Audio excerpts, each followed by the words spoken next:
We welcome you to Unioto High School for not just any game, the game. It's the SVC on this Friday night, week 7 of the high school football season, and tonight's Kingston National Bank Game of the Week on Southern Ohio Sports Authority, presented by Ohio Health, as the undefeated Unioto Shermans play host to the Zane Trace Pioneers in this SVC rivalry showdown. Carson Francis and Shane Combs joining you from the U tonight. Shane, we've been waiting all year for this game. It's finally here. Really exciting game that we have on hand here. Yeah, always a fun matchup. On the air last night with Dewey Daly at the volleyball part of this rivalry. And no matter what the sport, these two schools are always going to present two of the better programs in that particular sport when it comes to SVC competition. And on the football field this year, nothing different, right? I mean, here you are in week 7. You got a 6-0 and a 5-1, and should be an outstanding matchup with a lot of intensity and a lot of hard hitting. Unioto coming into this game not only undefeated, winners in the last 2 against Zane Trace, the Pioneers 5-1. Both teams coming off of wins last week. Unioto 45-0 against Adina. Zane Trace coming from behind to beat Westfall 20-7. Regardless, both teams riding some momentum coming into this game, set to clash tonight. Yeah, no question. A lot of momentum coming in, and both teams playing really well, and that always adds to the rivalry, as I know we're going to get ready for the national anthem here. We'll take a break for that, and we will come right back after.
The Unioto Marching Shermans performing tonight's national anthem before kickoff.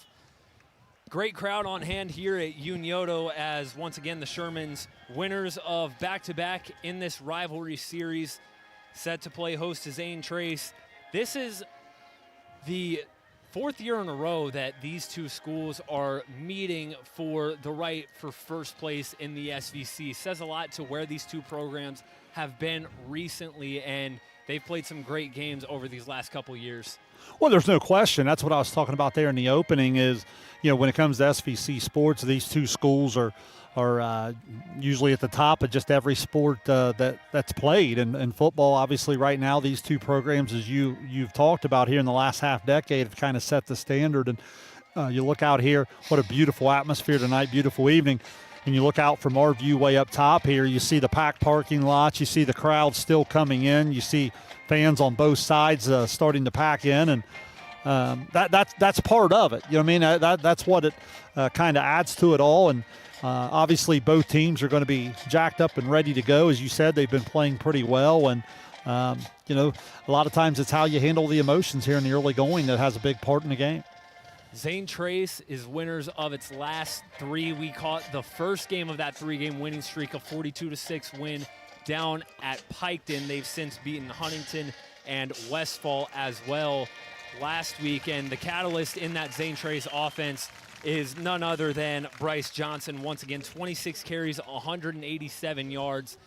The run game is Zane Trace's DNA on offense. Shane, you said in that Piketon game, Bryce Johnson runs the ball like he's mad at you. And he clearly did that last week. And Unioto it's no secret that number 3 on that Zane Trace offense is who they're going to key on. Yeah, what I always enjoy watching him run the football between the tackles, especially because a lot of people run to space. It's almost like he's running through the hole looking for someone to run into. It's one of those physicality type of things. And, that's a great place to start, Carson, because wouldn't you agree that Zane Trace got to be able to run the football tonight to win time of possession and try to keep the Unioto offense off the field, try to limit some of those possessions and see if they can't get control of the tempo. That's something we don't talk enough about in football sometimes. We do in basketball and some other sports.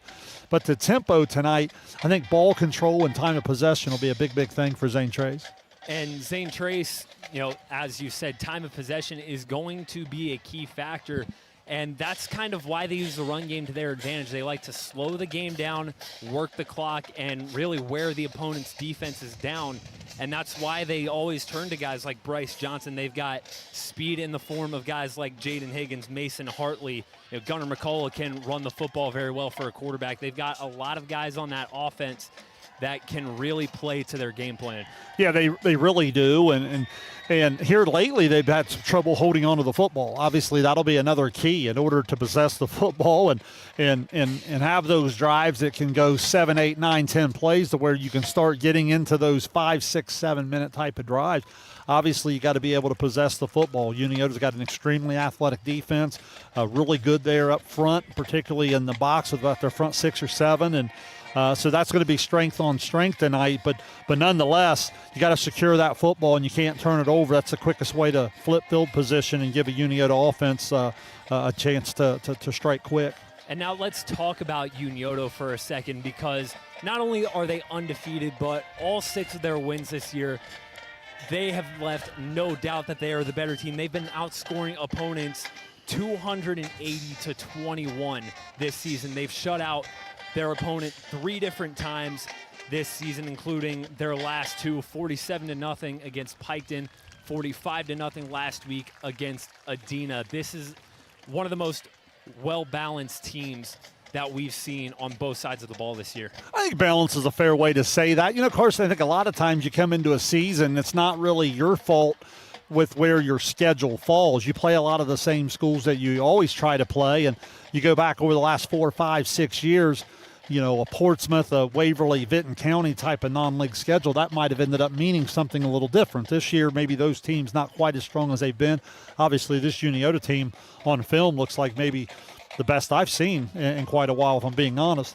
And, so you get into this point of the year, and they haven't been challenged a lot into the second half, but I also give them a lot of credit for that because they've in no way played down to the competition. They've been able to come out and get ahead, and by most third quarters, certainly fourth quarters, they've been well in control of the game. And we talked about the run game for Zane Trace being the catalyst on their offense, but Unioto has their fair share of great ball carriers as well. Cody Braden has had a tremendous year so far. 65 carries for 754 yards. He's found the end zone 15 times. And also last week, Unioto had a new wrinkle thrown into their run game. Ty Woods got his first dose of action last week. 4 carries, 51 yards, found the end zone twice. Well, in the backfield's been kind of an injury real type of thing for Unioto the last couple of years. You mentioned Ty Woods. I've heard some reports that maybe he re-injured himself a little bit in practice this week. I'm not 100% sure if the young man will be in uniform. We'll take a look at that and make sure our viewers are well aware. I know Wilson got hurt earlier in the year. So Braden, who had fought injury earlier in his career, obviously has been back over this past year or so, and he's been outstanding. So that depth has been much, much needed. And as you get into a game like tonight, I'm sure they'll rely heavily on Braden to carry that rock and try to be balanced. The Unioto Shermans take the field tonight in their all-black uniforms and their new purple chrome helmets. Blackout night here at Unioto, their biggest rivalry game and their biggest game on their schedule every year. Great crowd on hand and a great night for football here at Unioto. Yeah, it really is. You can't beat this. I mean, what a beautiful facility, beautiful view from up top. And you get the blow-up helmet there, and they come out through the band and some of the students and bring the American flag. And they'll go all the way to the opposite end zone, and then Zane Trace will be coming out on the far side here momentarily, and we're coming up on about 4 minutes before we get this thing going. With that, we will step aside very briefly and come back in the minutes leading up to kickoff. You're watching the Kingston National Bank Game of the Week on Southern Ohio Sports Authority, presented by Ohio Health. Kimberly. Tons of practice. One chop away from a black belt. 7 of the best sidekicks. And 5 years since her cancer diagnosis at Ohio Health.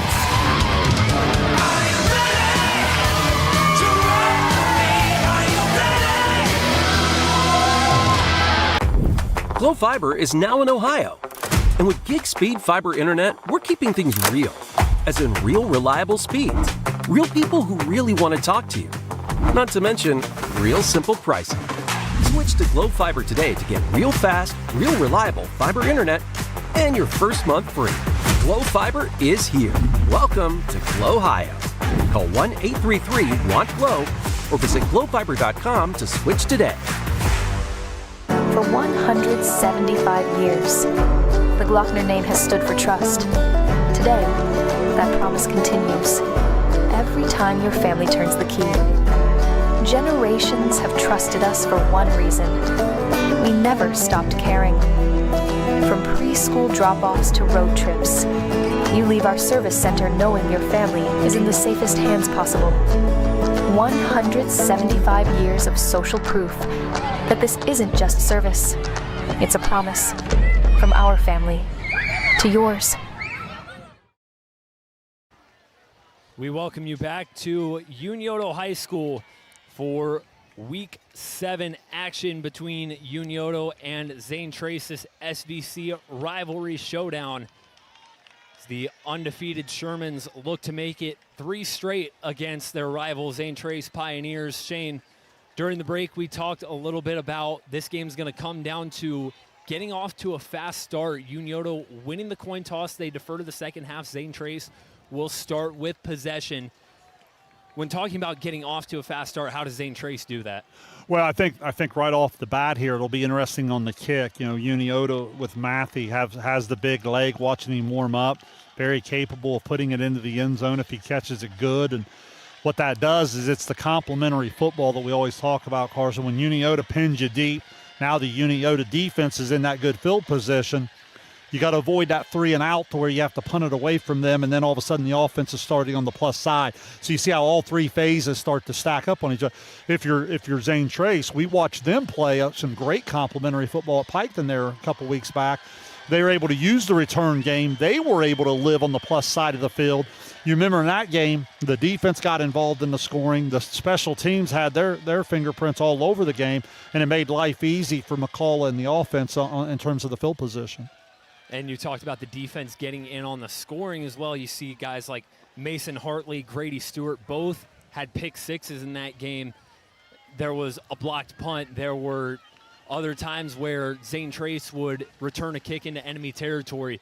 Little things like that that make it easy on the offense, like you said, is going to go a long way in this one. Well, and I think the Zane Trace secondary will have opportunities tonight. They'll get tested a little bit. You know, Unioto comes out still, even though probably Coy hasn't played more than 3 quarters in most of the games this year, still averaging double-digit attempts throughout the year on per game. So in a game like tonight, you certainly look for him to try to get guys like Zikafus, Welch, Beam, some of those guys involved. And so Zane Trace secondary certainly going to have to be up to the challenge. Once again, Unioto won the coin toss tonight. They defer to the second half as the Shermans get set to boot it away. Liam Matthew will tee it up. Mason Hartley and Jaden Higgins back deep to return for the Pioneers. Very few open seats at this one. Unioto and Zane Trace for the right to take first place in the Scioto Valley Conference. As Matthew boots it away, we're underway in Week 7 It's the opening kick fielded by Higgins at the 10. Higgins trying to work upfield, gets taken down just past the 25. And the Pioneers offense will take the field to start. Solid job in the return game, get it out past the 25. On the other side, pretty good coverage for Unioto. They decided to kick it to about the 10-yard line there. Gives Zane Trace return opportunity. Henry Vallette, one of the Shermans, in on that tackle as Gunnar McCullough leads the Pioneers offense out for their first drive tonight. McCullough 2 for 6 for 31 yards and a touchdown last week against Westfall. 1st and 10 at the 27 for the Pioneers. First play's a handoff to Johnson, and he gets stuffed behind the line. This Unioto defense starting off strong. They tackled Johnson for a loss. Jacob Renner and Jackson Zikafus in on the tackle. Yeah, great penetration there. Obviously selling out a little bit on the run game, anticipating Johnson to get the first carry of the game, and able to stuff the run for no gain. It'll be 2nd and 10 for the Pioneers. I formation, Johnson and Higgins in the backfield behind McCullough. Here's a toss to Higgins. Higgins trying to get to the outside, gets a couple. Cannot split the double team, and quickly Pioneers are faced with a 3rd down. Yeah, again, tried that right side. Again, Unioto defense up to the challenge. It puts a big 3rd down on the board here early. This is what we were talking about. Unioto deferring to the second half. They pin you fairly deep with the good special teams play, and now if they're able to execute 3 and out, they're able to get their offense right onto the field immediately. 3rd down and 8 for the Pioneers. Grady Stewart and Mason Hartley out wide on the near side. McCullough fakes the handoff, bobbles it, and it's recovered by the Shermans. Cody Braden dives on the loose ball, and right away the Shermans have it in enemy territory.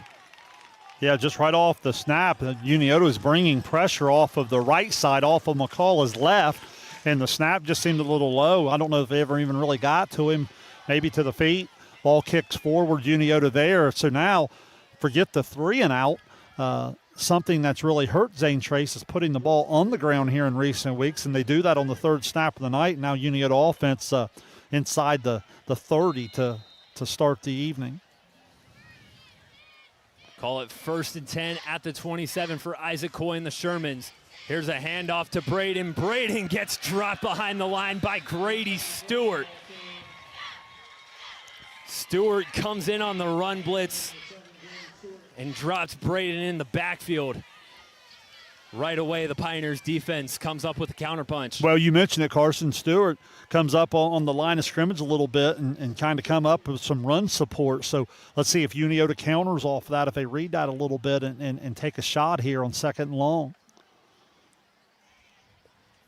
Under 10 minutes left here in the first quarter. 2nd and 13 from the 30.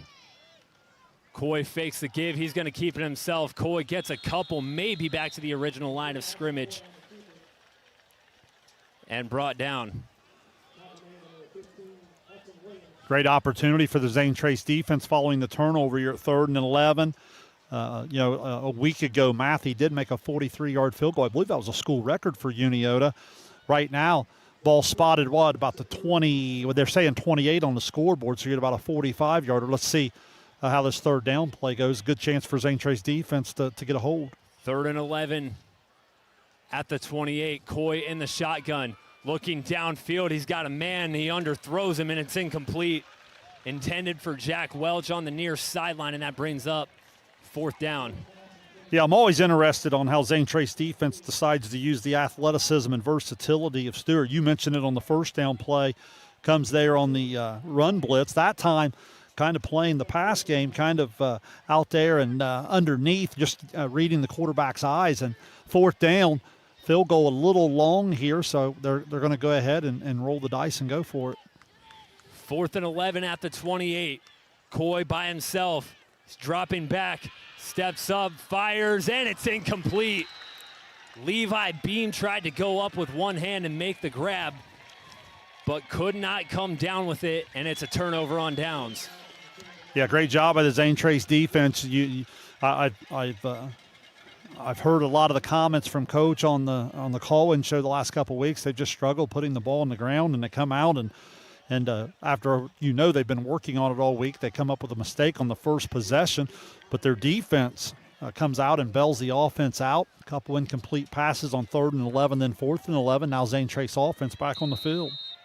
That ball out of the reach of Levi Beeman with 9:02 left in the first. Pioneers take back over.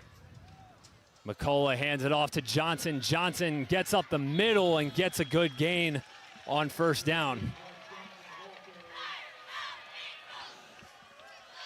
Yeah, Unioto looked like Weingartner on a little bit of a run blitz off the right side of the defense, and Zane Trace just kind of runs a little bit away from it and opens up a nice hole, by far their most positive gain of the evening. And this is where they're a little bit better, Carson. They get in this second down and right around 3 or 4 distance, and now the whole playbook opens up. 2nd and 3 at the 35. Johnson gets it and gets maybe a yard before being brought down. Momentarily, the far side and near side officials disagree. I thought he ended up falling a little further than that, but I think they had the knee down first. So going to be about a full yard short. Big play here just in terms of possessing the football and moving the chains. Another 3rd down and short, this time 3rd and 1 at the 37. Under 8 minutes left.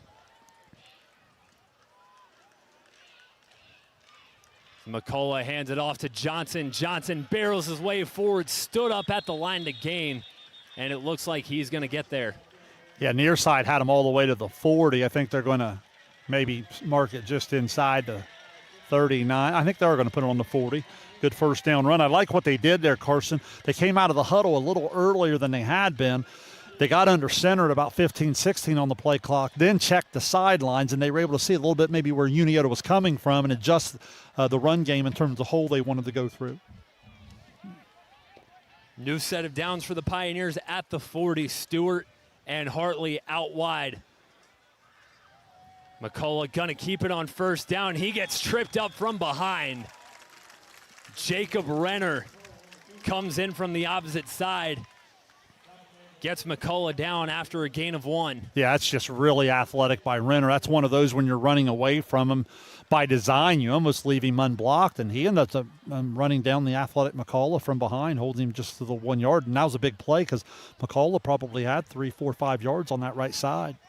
6'1" senior for the Shermans had 26 tackles coming into tonight. 2nd and 9 at the 41. Here's a handoff to Higgins. Higgins gets loose and gets a first down.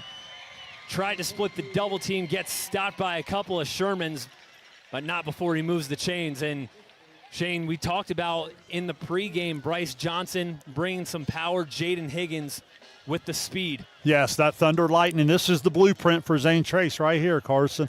You look over the last 4 or 5 snaps, running the play clock down under 10, running the football with success. And now the clock under 6.5 minutes, still a scoreless game.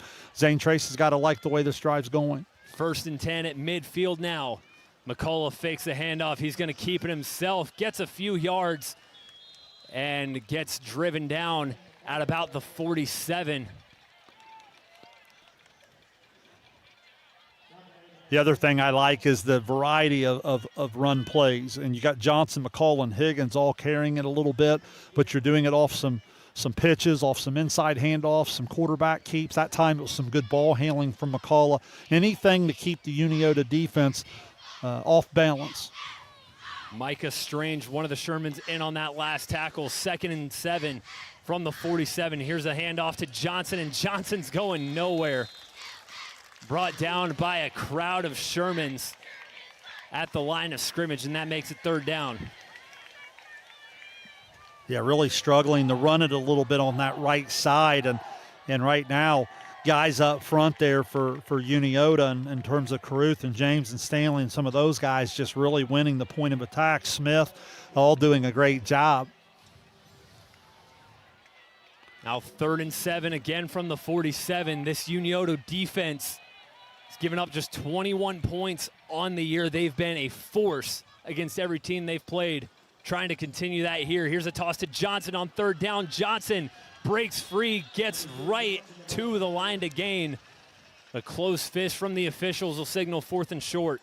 Yeah, it's got to be less than a yard based on where they're going to put that down. And I would think this is a pretty easy decision to go ahead and roll the dice with it. Nice hard run there. I like how Johnson finishes the run. A lot of running backs would be about 3 yards short, but because of the way he finishes the run, instead you're 4th and they say 1. I think it's probably less than that. Ball at the 41. 4th and 1 for the Pioneers. Johnson and Higgins behind McCullough in the backfield. McCullough fakes the give. He's going to roll out, try to keep it himself. McCullough gets past the line to gain, stiff arms, and goes out of bounds. McCullough does it himself and picks up the first on 4th and 1. Yeah, gutsy call against the speed of Unioto to the edge. You know they're going to sell out inside a little bit, so I understand the call for sure.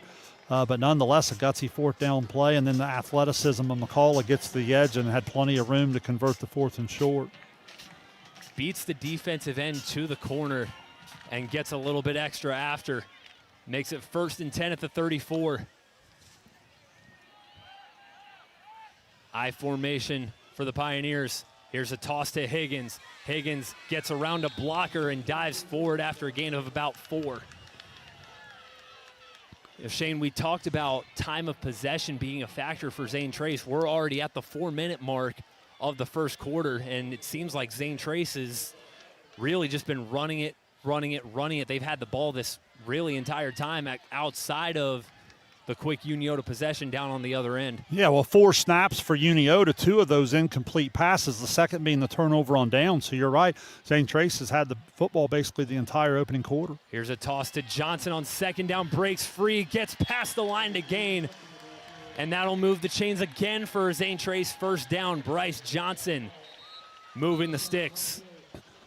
Carson, you'll remember when we had him at Piketon, we talked about yak, and some people talk about yards after a catch. I said the other way to look at that is yards after contact. The first guy who gets to the ball, can he get him on the ground? The answer there was no. They had him about a yard into the run. He was able to run through the first would-be tackler, and then what turns into about a 6-7 more yards after that contact. That's a big stat to look at this evening.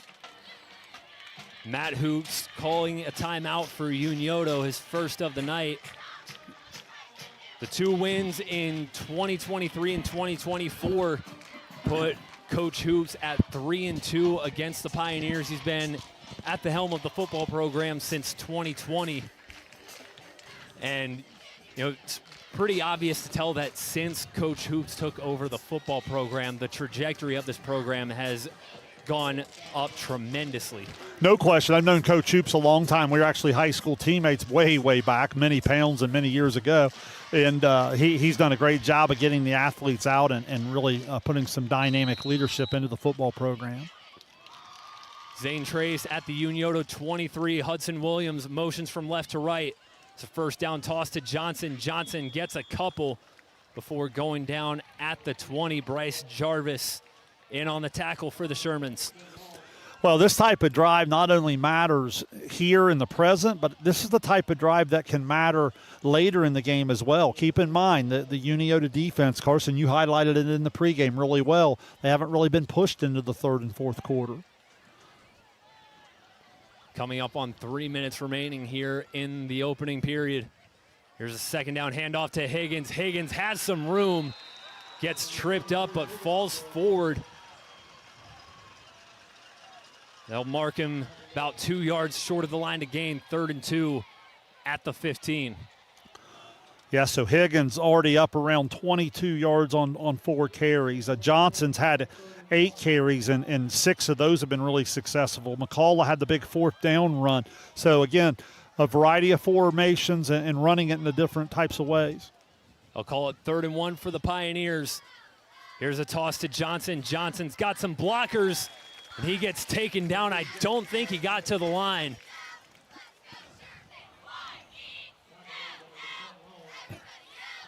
They're going to call Johnson short, no gain on the play. And that brings up another 4th down for the Pioneers. That's the risk and reward of the east-west running on the 3rd and short. Remember, on the 4th and short, they rolled the dice and let McCullough keep it around the edge and work. That time, Unioto able to dominate the edge, and now huge play here early in the game.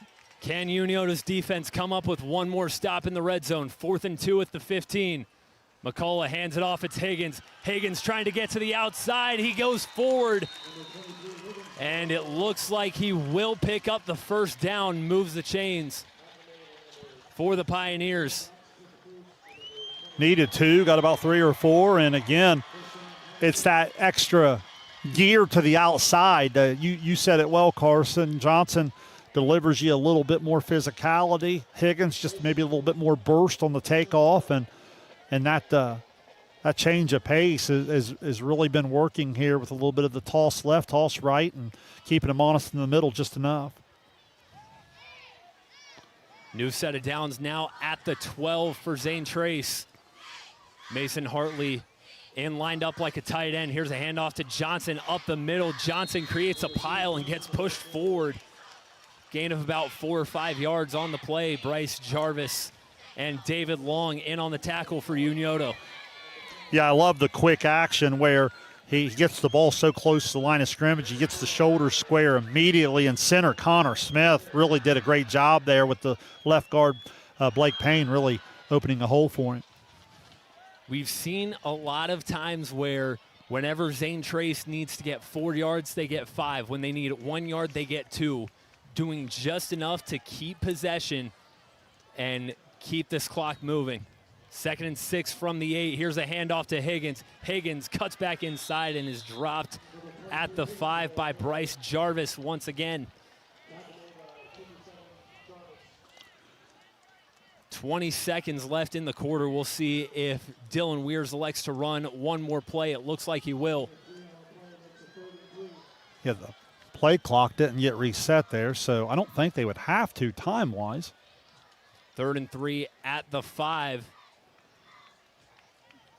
And it looks like the Pioneers will run this down to the end of the first quarter. Only 16 minutes of real time shaved off after that first quarter, but Zane Trace knocking on the door at the Unioto 5-yard line. Scoreless after 1 from Unioto. You're watching the Kingston National Bank Game of the Week on Southern Ohio Sports Authority, presented by Ohio Health. Kimberly. Tons of practice. One chop away from a black belt. 7 of the best sidekicks. And 5 years since her cancer diagnosis at Ohio Health.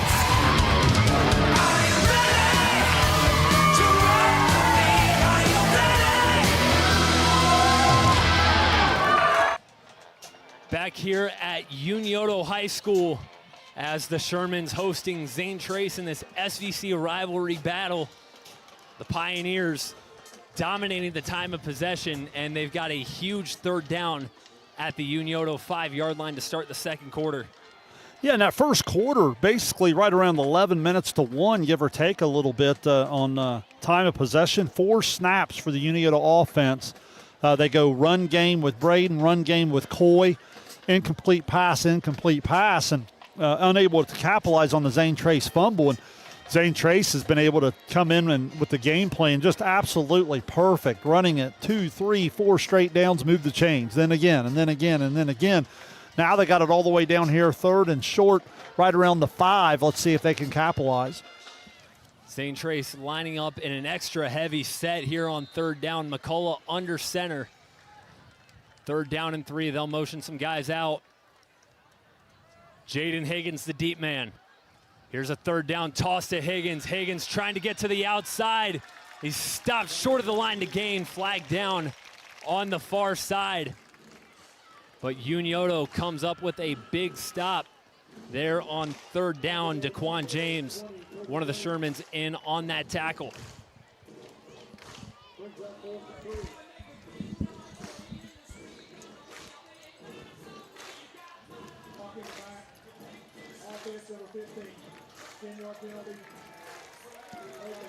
The block in the back on Hudson Williams, and Zane Trace will retry 3rd down from 10 yards back. Yeah, that's a huge play. Now you got a decision to Zane Trace. You've had an incredible drive here. You'd like to get something positive out of it.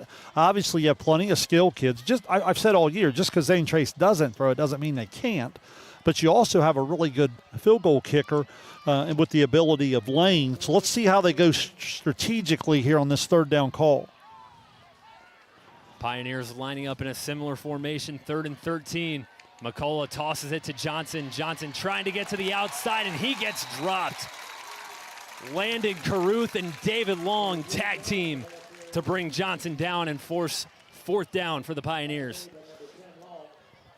Yeah, so now you're going to come in there, ball spotted on the 15. You do the math, right around a 32-yard field goal. I think the idea there on the 3rd and long was you'd like to maybe run that for 4 or 5 yards and maybe make it something more in the 20s. This makes it certainly a little bit more of a difficult shot at the high school level, but nonetheless, this young man does have the leg for it.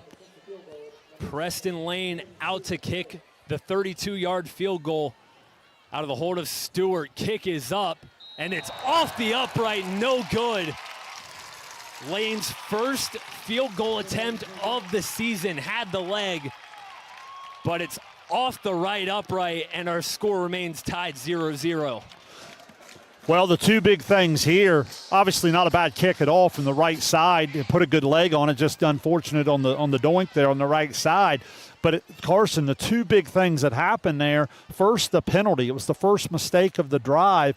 So you go from having the ball inside the 5-yard line, then you back it all the way up. And then on the 3rd down run, give Zane Trace or give Unioto defense a lot of credit. They were able to stop it for no gain and keep that field goal a little bit longer than maybe Zane Trace would have wanted. So the Unioto defense bends but does not break, and the Shermans offense retakes the field. Here's a 1st down handoff to Cody Braden. Braden gets a nice gain on the outside before he's taken down by Blake Brower. Call it a gain of about 7 on the carry from Cody Braden. Renner doing a nice job there on the edge, opening up the hole there against Stewart on the block. And now this Unioto offense, when you get that type of 1st down gain, they really become dangerous on the 2nd and 3 because they can go at it so many different ways with their versatility. Loaded backfield for the Shermans. Here's a direct snap to Braden, and Braden's got room up the middle, breaks a tackle. Cody Braden on the direct snap takes it up near the 45. Some trickery from the Unioto offense. Isaac Coy motions out into the flat, and the direct snap to Cody Braden results in a 1st down. Yeah, obviously draws a lot of attention from the defense there, and Braden about, 15 yards there on the gain, and good positive start here to the drive for Unioto. Braden, 8 carries for 70 yards, 2 scores in the win against Adena last week. 1st and 10 at the 43. Coy completes a pass to Jackson Zickafoos, and Zickafoos stiff arms Hartley and gets taken down at the 50. Nice catch and way to stick with it through the physicality. Jackson Zickafoos' first catch of the night. Yeah, just a real easy pitch and catch route. They give him a little bit of cushion, and again, Unioto winning on 1st down sets up 2nd and very manageable. 2nd and 3 at midfield. Coy pushes it out to Braden. Braden gets to the outside, picks up the 1st down.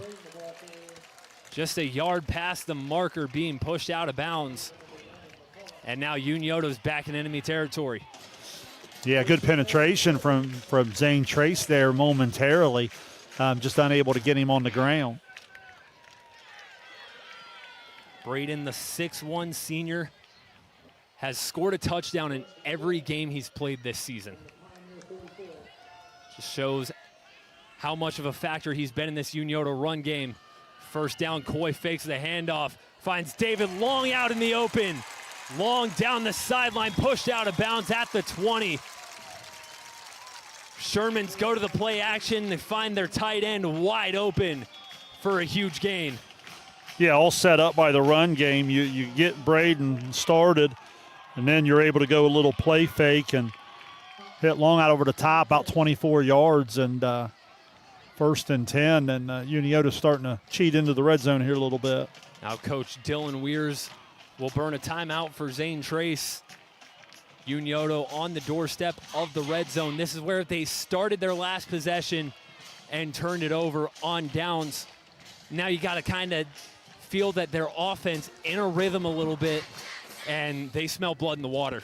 Well, it's the complementary balance of the run game, pass game. You get Braden going a little bit of the direct snap and a little bit of the different stuff inside. After a -3 on his first carry, he's come back out with a 7, a 15, and a 6. Same way for Coy off of that. He was 0 for his first 2 on that opening drive, Carson.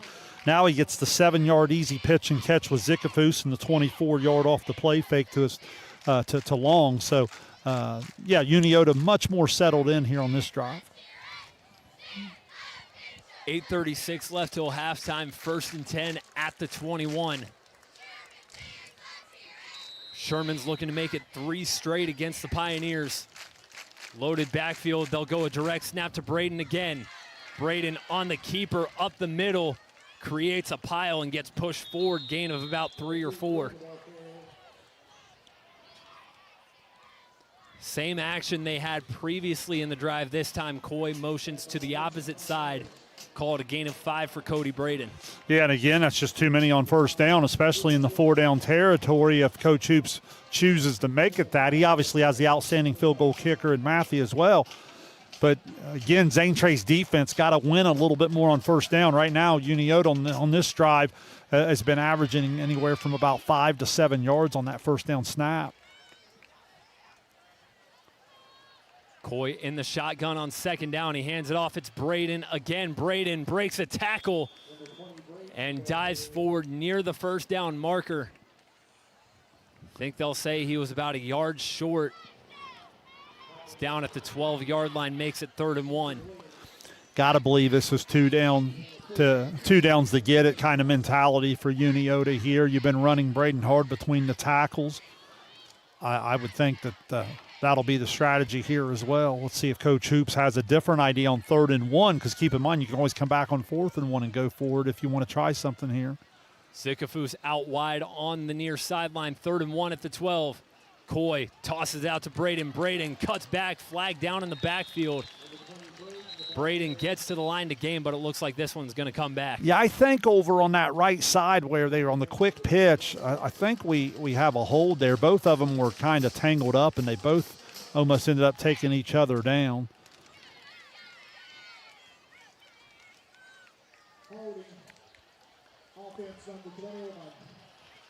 I'll call the holding on Jacob Renner, and that'll push Unioto back 3rd down and 11. Remember on the 3rd down of Zane Trace, it was the penalty that ended up, all but killing their drive. They ended up missing the field goal, but it certainly was the big play and all that. Now Unioto with the same type of thing. 7 minutes left in the 2nd quarter, 3rd and 12 for the Shermans. Coy by himself in the backfield. He drops back, looking downfield. Pass is hauled in by Levi Beam. Flag is down, and he lost the football, gets it right back. But I don't think Levi Beam quite got to the line to gain. We'll see what the flag is, thrown down at about the 15. Carson, I think you might have someone downfield from the offensive line coming out of there. They ran a nice little clear out route. It was a good route combination, and Beam ends up coming wide open. Coy shows off the arm strength, throwing way out there to the flat, but certainly looks like it's going to come back.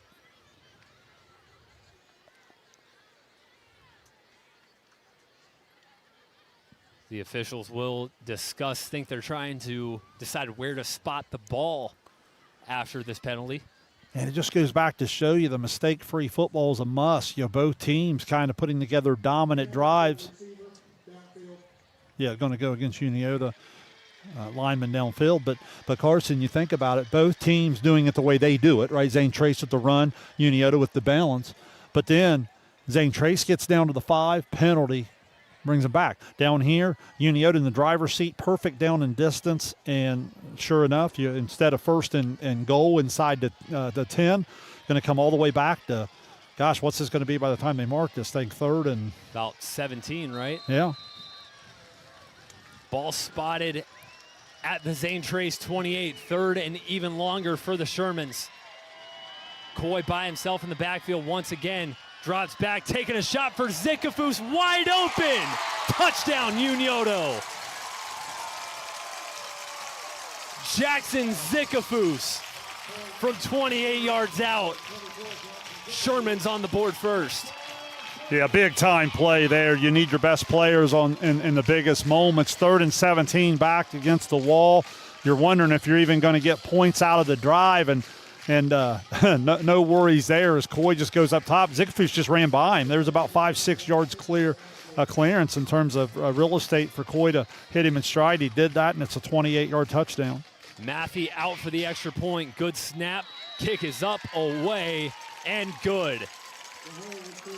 Jackson Zikafus pulls in a 28-yard touchdown pass from Isaac Coy, and Unioto takes a 7-0 lead midway through the second quarter. You're watching the Kingston National Bank Game of the Week on Southern Ohio Sports Authority, presented by Ohio Health. Since 1853, Tomlinson Insurance has been protecting families, farms, and businesses in our community. As an independent agency, we offer personalized coverage for your auto, home, farm, and business, plus health and life insurance too. And we proudly partner with Erie Insurance to give you peace of mind with reliable coverage at competitive rates. Tomlinson Insurance. Let our history be your future. Call us today at 740-773-4181 or visit us at tomlinsonins.com.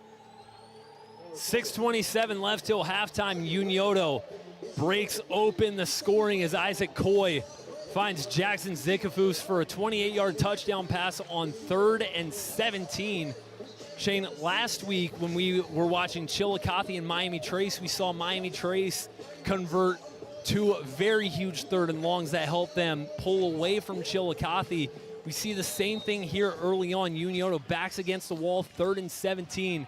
They air it out for a 28-yard score. Well, and obviously very capable of that. That's probably the difference between these two offenses. Unioto certainly not uncomfortable in 3rd and long with their ability to spread it around and throw it downfield.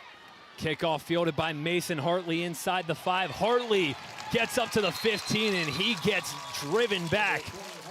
Henry Vallette once again, second kickoff tackle of the night.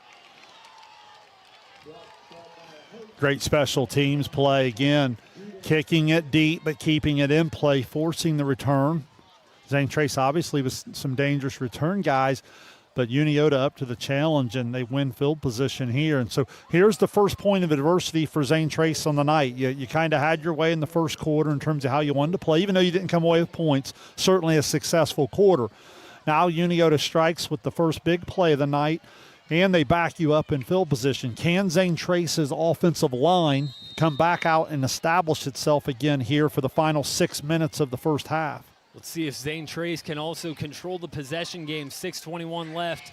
McCullough gonna keep it himself, and he doesn't get very much out of that one on the first down keeper.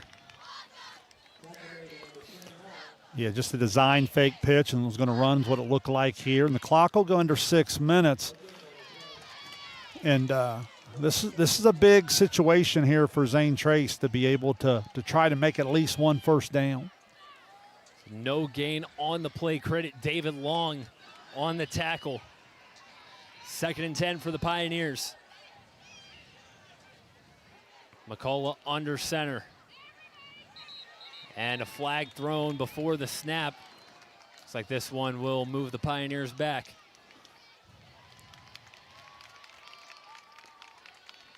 Shane, we talk about playing mistake-free football. Now that Zane Trace finds themselves trailing on the scoreboard, that's all the more important. Well, it really is, and from a situation of Zane Trace, just you look at the stat sheet, they just don't throw it around very much. 2 or 3 times a game they're a threat for a big play because obviously their play fake is going to be so valuable because of the run. Now you get back in its 2nd and 15.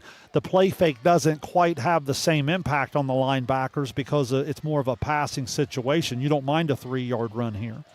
McCullough in the shotgun now. He's going to keep it himself. McCullough through traffic gets back to about the original line of scrimmage. And that'll make it 3rd down Bryce Jarvis, one of the Shermans, in on the tackle, as well as Jack Weingartner. And that's exactly what I'm talking about. Imagine if that play comes on a 2nd and 9 and he has that type of run. Well, that's a much more valuable play. If you're Unioto, you don't mind the 5-yard run. You still have him in 3rd and 10. Now it's decision time for Zane Trace. Do you want to try to put it in the air and see if you can come up with a big play yourself? Or do you really want to play more of the time game here and try to be a little bit more secure with the football and not turn it over deep in the territory? 3rd and 10 at the 17. McCullough fakes the handoff, tries to throw, gets it out. And he was just a fingertip away from having that one picked off. Looked like he was going to go down. That's a dangerous play for Gunnar McCullough. You'd almost rather just take the sack. I think that was Hartley on the far side. It got bunched up. I couldn't quite see the number. What an incredible play by the wide receiver right there. Unioto had the interception, and he comes up and turns defender.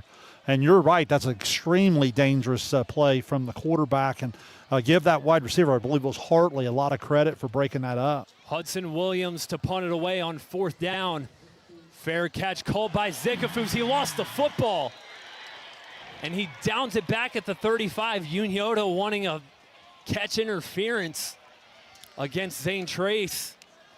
But Zikafus unable to field that punt cleanly, and it drops Unioto back about 10 yards. Well, and it was hard to tell from our angle if he did or not, but as he ran by, he didn't follow the football. If he gets his head back on the football, that ball's on the turf there. Certainly a good break for Unioto in a lot of ways that they just have possession of the football still. And not to discredit, too, that was a pretty good punt by Hudson Williams, too. Outstanding. Flips the field a little bit. Yep. Got some help on the yardage there after the muff punt. So 1st and 10 at the 36. Here's a toss pass to Jack Welch. Welch trying to get to the outside, taken down, pushed out of bounds by McCullough. After a gain of about 4, the touch pass there. Welch goes in motion. Coy catches the snap, just pushes it to him. Nice gain of 4. Yeah, statistically, a lot of times they'll call that the pass there. And, here we are deep into the second quarter. Welch's first touch of the night. I think Coach Hoops just kind of wanting to get his junior wide receiver into the action a little bit. Now we're under 4 minutes. Keep in mind, Unioto's going to get the football after the half, so this is a chance to double up a little bit. Big series here for the Zane Trace defense. 2nd and 7 from the 40. Levi Beam orbit motions. Coy fakes the give. He's going to keep it himself. Gets forward, but not very much. Bryce Johnson there to make the stop after a gain of about a yard. Now they'll actually give him 2 yards on the carry, 3rd and 5. Yeah, Coyle bring the ball back and act as a runner just enough to keep everybody honest. They'll use a lot of that pre-snap motion. Look for them to utilize Beam in that run game a little bit as well. You already watched how they used Welch there with a little flip pass in front. Coming up on 3 minutes to go till halftime, 3rd and 5 at the 42. Beam, the motion man. Here's a handoff to Braden. Braden through traffic. Gets close to the line to gain. I think they're going to mark him a yard short. Big decision for Coach Hoops here. I mean, you're at about 240. If you turn it over on downs here on the plus side, I would think he'll trust his defense and the way they've played not just tonight but all year. I mean, they're giving up, about 3 points a night? So I think it gives you a lot of confidence to go ahead and keep your offense on the field. Coach Hoops will leave his offense out there. Isaac Coy in the shotgun. Sherman's going 5 wide. 4th and 1 at the 45. Braden in motion. You wonder if the Shermans might just try to draw Zane Trace off sides. And they cannot. Matt Hoops will burn a timeout. Good discipline by that Zane Trace defense. It really was, but the fact that Coach Hoops comes up and uses the timeout makes me wonder, Carson, if he's still not going to go for it. I think what you're doing there, let's see if we can get a freebie on the hard count. Let's give ourselves a little bit more time to think about what we want to run. I would be shocked if Unioto doesn't come back out, snap the ball, and go for it. And I'm basing that as much on the way the defense has played throughout the year as anything. They had Isaac Coy sprinting up to the center, Landon Caruth, acting like he was just going to run up, snap the ball, and take off. Maybe a little tush push. What's your opinion on that? I know that gets a lot of debate in the game of football today. I've seen a couple high schools try to use that. Hasn't worked as well as maybe Jalen Hurts and the Philadelphia Eagles do it. I've seen a lot of officiating crews crack down on that a little more than the NFL does. Yep. You mentioned Caruth and that offensive line. Here's where you really – now they're going to come out and punt. Here, if you're Zane Trace, my biggest concern would be the fake here. If they're going to give me possession of the football, I don't care where the thing bounces. I would make sure that you don't get beat on a fake or an offsides here. Grady Stewart back to return for the Pioneers. David Long boots it away for the Shermans. This punt gets a nice Unioto bounce inside the 20. And down by Judah Zikafus at the 16. So with less than 2 minutes left until halftime, Zane Trace have about 85 yards to go if they want to get on the board. Nice job from Long there. Good punt. And again, if I'm Zane Trace, I don't hate where I'm at on the scoreboard. I think you utilize your run game and see if you can break one here. And if you make a first down, maybe you get a little bit more aggressive. But Unioto still has, the 2 timeouts? So let's see how Coach Hoops decides to play this if he wins on first down and puts them in a 2nd and long. Pioneers take over at their own 16. Mason Hartley out wide on the near side. Johnson and Higgins in the backfield.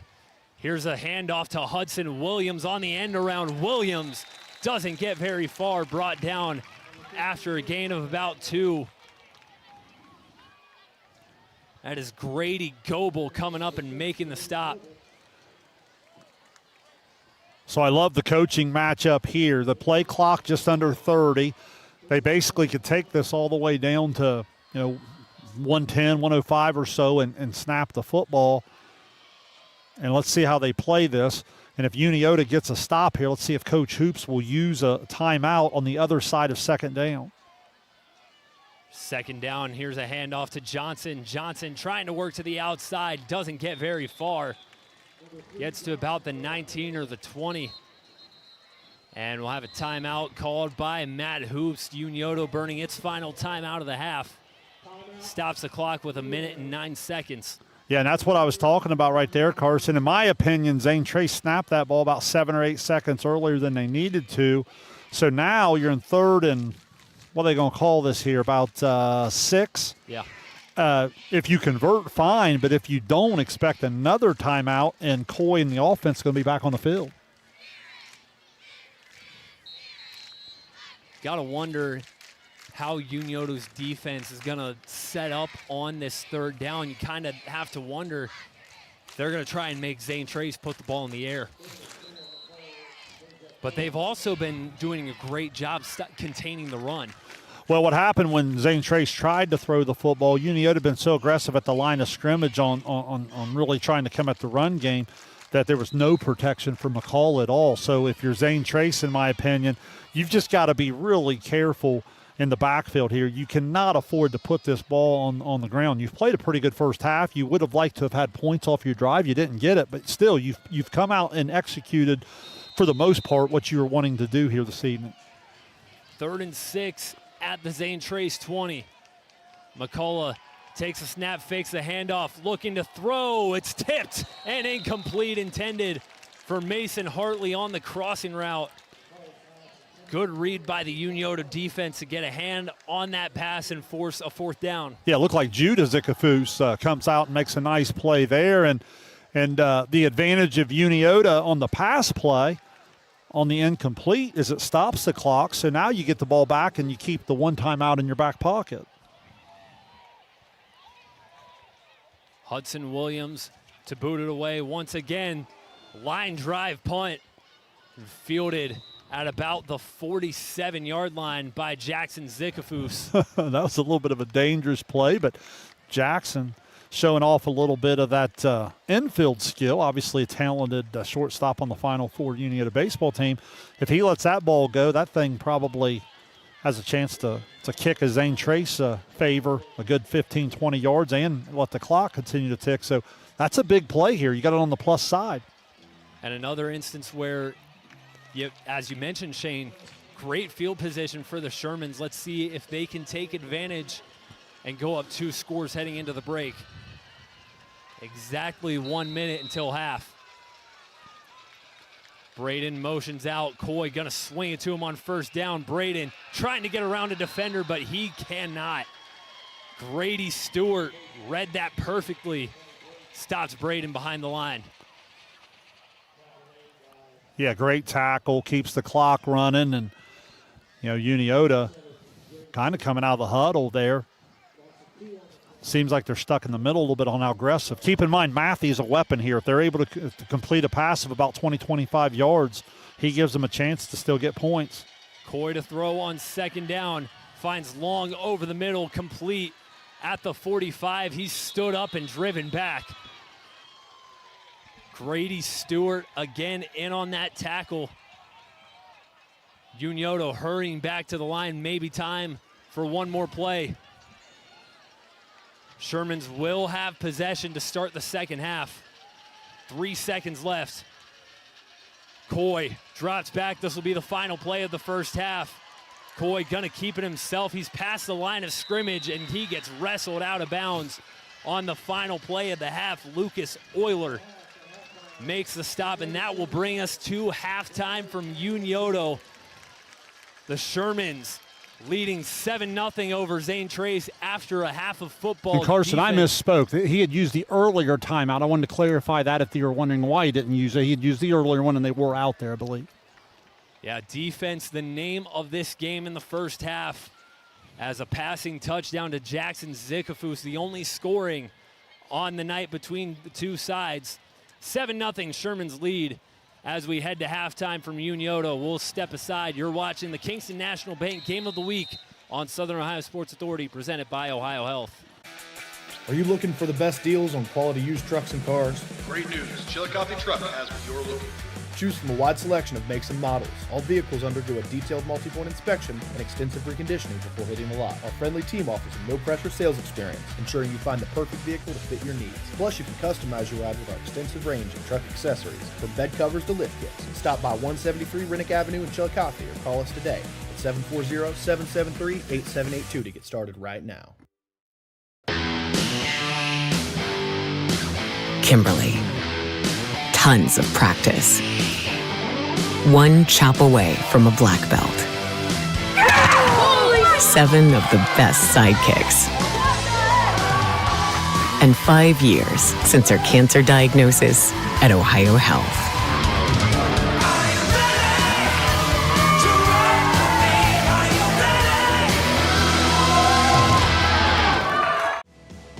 At North Fork Animal Clinic, we're more than your pet's health care. We're your neighbors. We combine top-quality veterinary care with the availability you can count on, keeping tails wagging and pets thriving. And as proud supporters of youth sports in Southern Ohio, we're committed to helping our whole community grow strong. North Fork Animal Clinic, caring for pets, supporting our community. Richard. Countless nights in the garage. 8 shiny new pistons. 1 very happy 16-year-old granddaughter. And 2 years since starting cancer treatment at Ohio Health.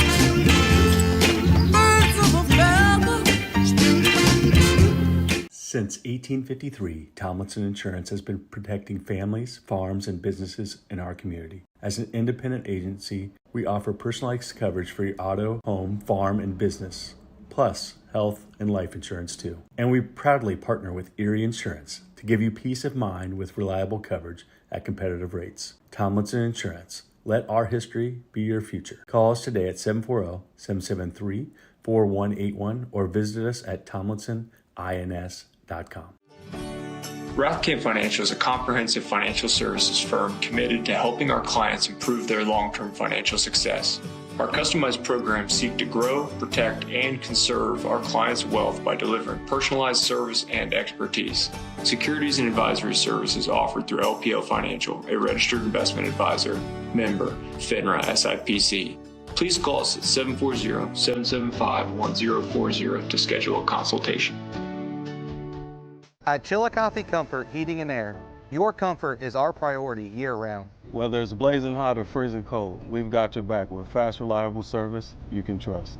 Locally owned, honest, and done right the first time. We have financing options available for every budget, as well as 60 months 0% interest. Call us today and feel the difference that comfort makes.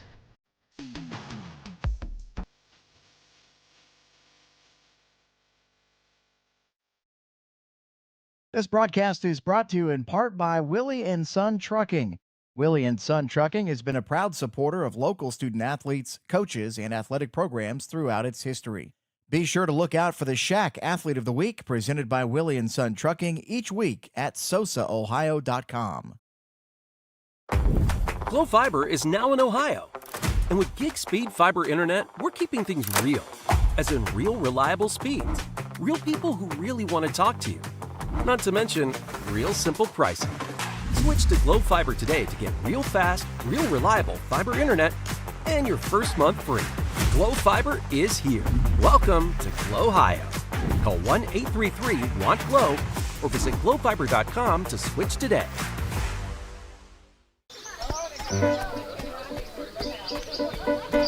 Mark. 6 months of training. 8 miles to go. A 3-way tie for almost last place. You look good in these shorts, right? And 3 years since he and his team at Ohio Health left cancer in the dust.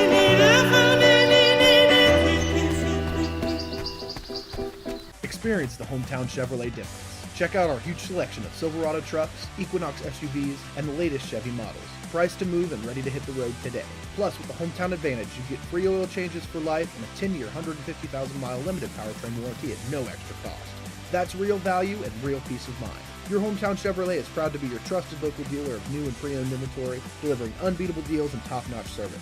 Visit us today at 501 West Emmett Avenue in Waverly or start shopping online at yourhometownchevy.com. For 175 years, the Glockner name has stood for trust. Today, that promise continues. Every time your family turns the key. Generations have trusted us for one reason. We never stopped caring. From preschool drop-offs to road trips, you leave our service center knowing your family is in the safest hands possible. 175 years of social proof that this isn't just service. It's a promise from our family to yours.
tell he was for the Indians and the first team is backing up. That's crazy.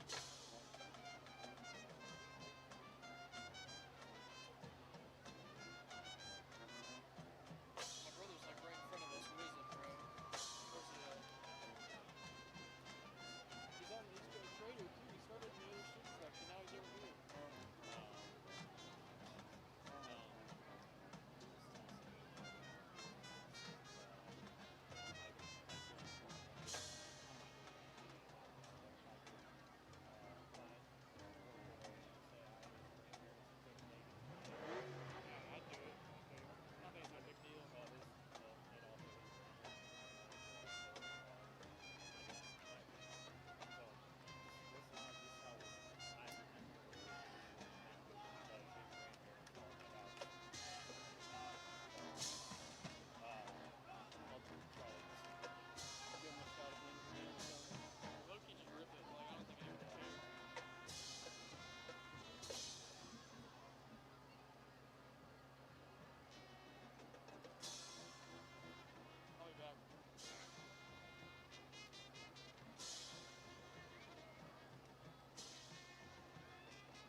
Waverly up 21-0. Waverly's up 21-0? Yeah.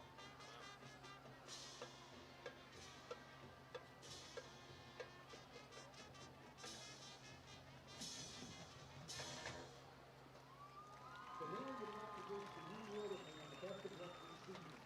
Doing a practice on Sunday for the West County Marching Band Festival at 3 p.m. How about that band?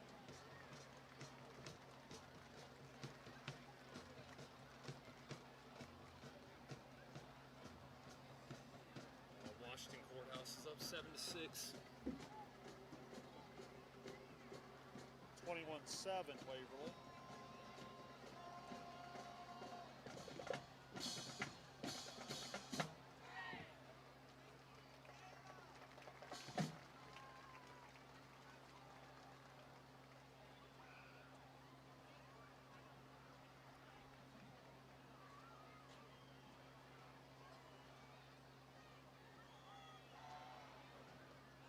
Yeah, Waverly's gonna blow them, or Eastern's gonna blow them out.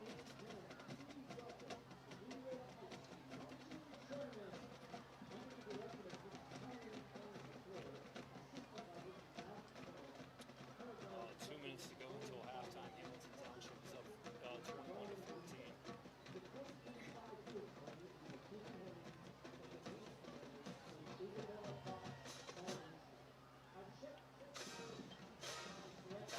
(27-7) Waverly. Oh, here's the first update I've seen on this. Let's see here. Valley takes over. Oh, wait, I forgot Austin's at that. Valley leads 14-12. That was a tough one to pick too.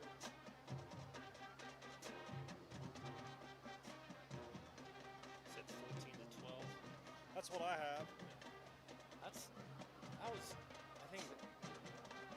That would have been an interesting game because I feel like West has gotten a lot better since the last time we've seen them.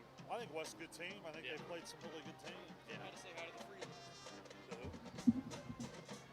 They drew a minute Cleveland last week, so. Miami Trace 28, Hillsborough 6.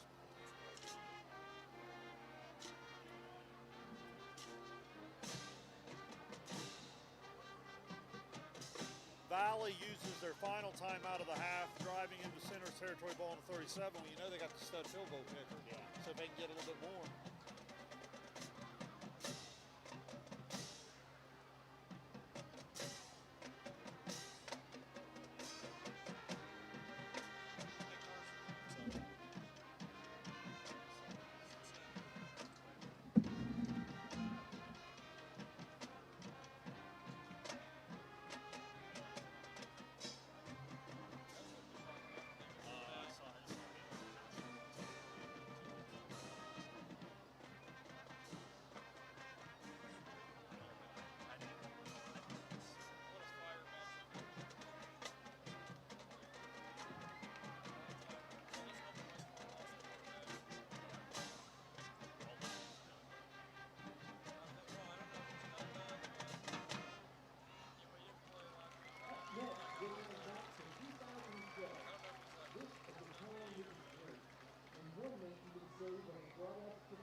Huntington 8, Paint Valley nothing.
Hamilton Township's up 28-14 now.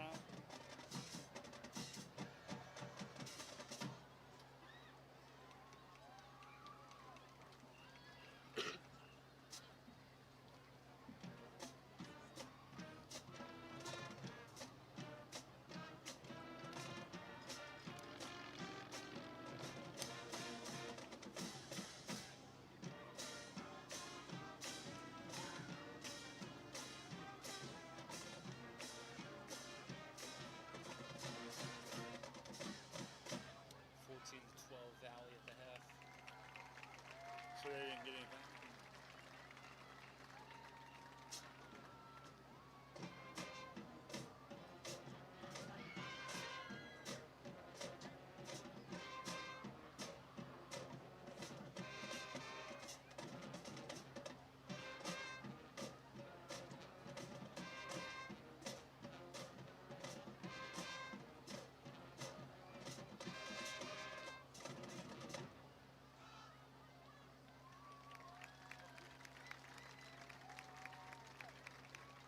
Soccer lights help the stat sheet. Yeah.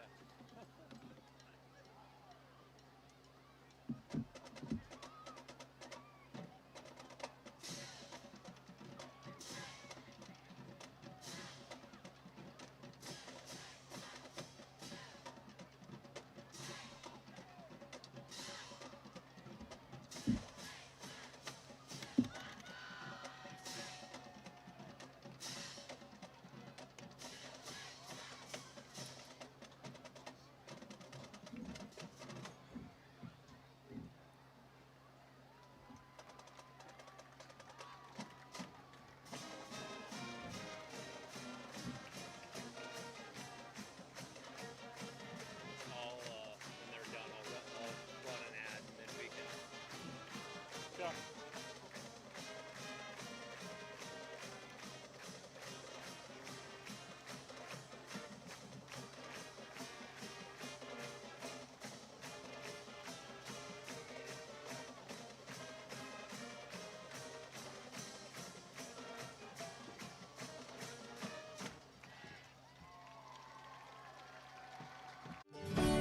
Rathkamp Financial is a comprehensive financial services firm committed to helping our clients improve their long-term financial success. Our customized programs seek to grow, protect, and conserve our clients' wealth by delivering personalized service and expertise. Securities and advisory services offered through LPL Financial, a registered investment advisor, member, FINRA SIPC. Please call us at 740-775-1040 to schedule a consultation. This broadcast is brought to you in part by Willie & Son Trucking.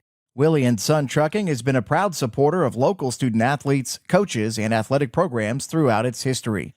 Be sure to look out for the Shack Athlete of the Week presented by Willie & Son Trucking each week at sosaohio.com.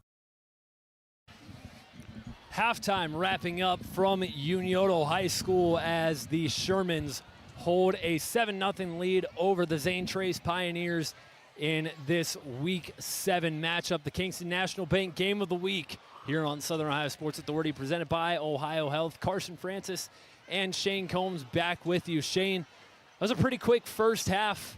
Only took about 45 minutes of real time. And Unioto with the difference maker midway through the second quarter, a 28-yard touchdown pass from Isaac Coy to Jackson Zikafus. That's the difference maker here, but what did you like about the first half from both sides? Well, first on the Zane Trace side, I like the way they executed the game plan in the first quarter. They come out unofficially. I had them almost 11 of the 12 minutes in the first quarter. They possessed the football. Unioto only had 4 snaps in the opening quarter. For Zane Trace, it was a key third down penalty, and then a nice third down play from Unioto forced kind of a tough field goal out from about 32 yards, and it was from the right hash, and it just ended up catching the upright, so they come away empty. And then in the second quarter, Unioto got it going with good balance of the run game. And on my stat sheet, after Isaac Coy started 0 of 2, he hits his next 6 passes, and he ends up with 6 of 8, 66 yards, and that touchdown strike that you talked about to Zikafus. Zikafus 2 catches, 35 yards with that touchdown. Welch has had a catch. Braden's had a catch. Long's had a couple catches for 29 yards on the ground. They were able to get Braden going there in the second quarter. 7 carries, 37 yards, and then Coy's carried it a couple times for 4 yards. Over on the Zane Trace side, they've done it pretty much all with the ground. They're 0 of 2 during the air. Bryce Johnson, 12 carries, 28 yards. Gunnar McCullough, 5 for 13. Higgins was 5 for 25. So, again, first quarter, Zane Trace get what they want. Second quarter, Unioto able to get it going a little bit more. Yeah, and you talked about that drive for Zane Trace where they got down all the way to the 5-yard line. A block in the back penalty drives them back. They're forced to kick a 32-yard field goal. That was the first field goal attempt by Preston Lane all year. Had the leg, just couldn't convert. That was a 21-play drive from the Pioneers, and they ran the ball on every play, and really ever since then, Unioto has had Zane Trace's number on the defensive side of the ball. Yeah, it really was the perfect drive for Zane Trace in terms of what they're trying to accomplish here tonight, all the way up until the penalty. But now if you remember on the other side, Unioto also had a key penalty. The difference is it's their ability to go to the air and strike on the big play. And Zikafus obviously runs by the defense, and Coy throws a real nice ball. I think that ended up coming. That long touchdown pass came on a 3rd and 17, I believe. So that's just a huge, huge play. And so far, that's been the difference on the scoreboard. Yeah, this Unioto team, they've dominated their schedule all season long. As I said, they've given up 21 points all year. And if I'm not mistaken, I haven't seen them play every week, but I don't think that they have trailed at any point this season.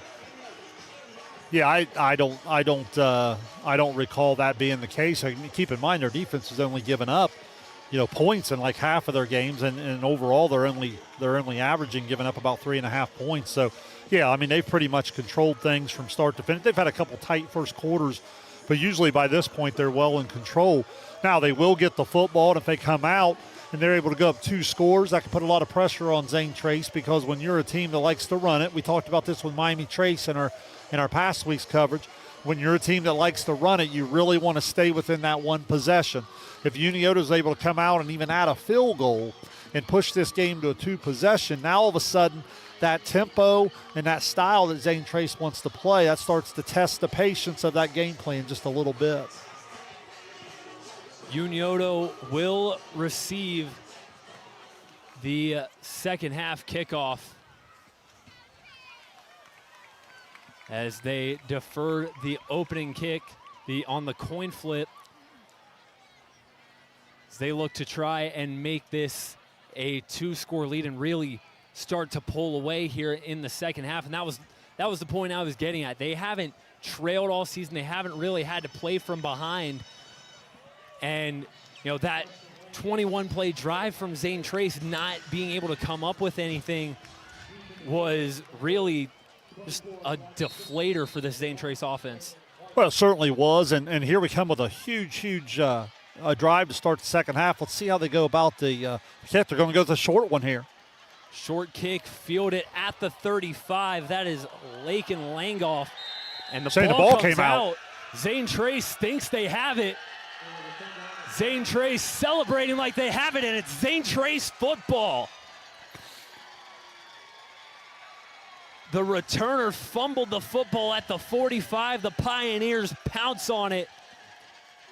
What a huge break for Zane Trace to start the second half. Well, it really is. They come out and they go with a short kick and looked like it was going to be a nice job from Unioto, great field position. All of a sudden the ball comes out. So Zane Trace, who's been haunted by the fumble in recent weeks, this time they're able to knock one out, and they're going to take over on the plus side of the field, and what a change of momentum. So Gunnar McCullough and the Pioneers will start at the Unioto 45. Some new life for this Zane Trace offense. Here's a first down handoff to Johnson. Johnson has some room, breaks a tackle, and gets pushed forward. Gain of about 13 yards on the carry. Well, obviously Unioto's defense has been up to the challenge all year long. This is where you just got to flip the switch in a hurry. You come out of the locker room, you're not expecting to be out on the field, and all of a sudden you are. It's one of those quick changes or sudden changes, they like to say. This is where you got to settle in and be elite the way you have been all year. Pioneers coming out with some juice after the fumble on the kickoff. Here's another handoff to Johnson. This time he gets beat around and dropped at the line of scrimmage. David Long in on that tackle, as was Luke Howard. Much better job up front. Whenever you see linebackers flowing that free to the ball, you got guys up front doing a great job, and that was certainly the case there from Unioto with Smith, Stanley, James, and Caruth. Zane Trace fell to Amanda Clear Creek in week 3, 25-7, their only loss to this point.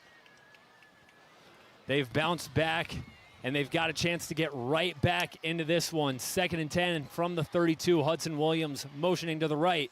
Here's a handoff to Johnson. Johnson up the middle, lowers his shoulder, dives forward, gain of about 9 on the carry.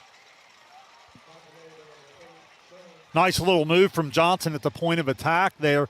Sometimes he doesn't get enough credit for his athleticism because he's known as such a powerful runner, Carson, that he's got some nice low center of gravity and the ability to make some people miss there. Ended up taking what could have been a 1 or 2 yard gain and turning it into an 8. Brings up 3rd and short. Obviously 4 down territory for the Pioneers. Call it a gain of 8 from Bryce Johnson. 3rd down and 2. Let's see if Zane Trace can keep this momentum. Here's a toss to Johnson on 3rd down. Johnson trying to get to the outside. He's going to be stopped short of the line.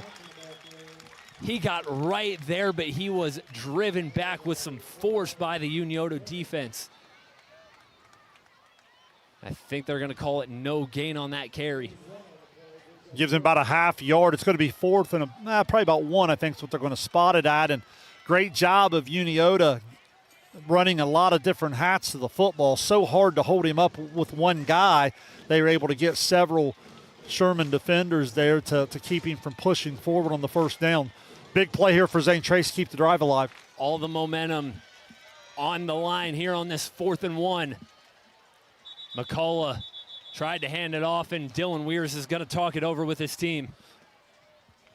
You never know what that timeout will mean later. Obviously, the play's too important. If you don't like what you're in, you have to use it.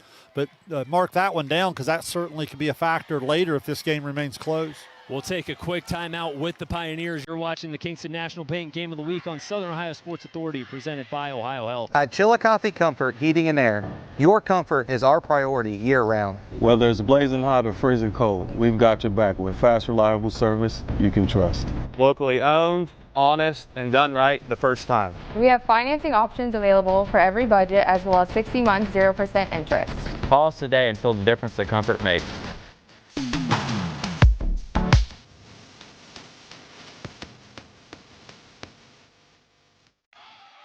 Zane Trace steals a possession right out of the half, and they're faced with a 4th and 1 at the Unioto 23 following this timeout. Shane, this could be the biggest play of the ball game to this point. Well, I certainly think that's a fair comment. Remember earlier on 4th in a similar situation, it was McCullough who kept it around the edge. So if you're Unioto, you do have to be disciplined there setting the edge. Obviously, the predictor would tell you that Johnson might touch it, but again, they've used McCullough here in the short yardage as well.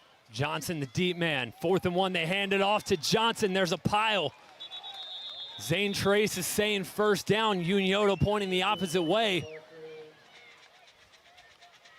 Unioto saying they stopped him.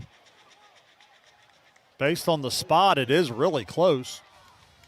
Think they might bring out the chain gang for a measurement. And that's what they will do. On the live run, I thought he had it, but then as the official had come in and put that down, now that looks to be really, really close. Might have it by a nose of the football, but certainly close enough to measure it most likely. Officials trying to clear the field so that the chain gang can make its way out.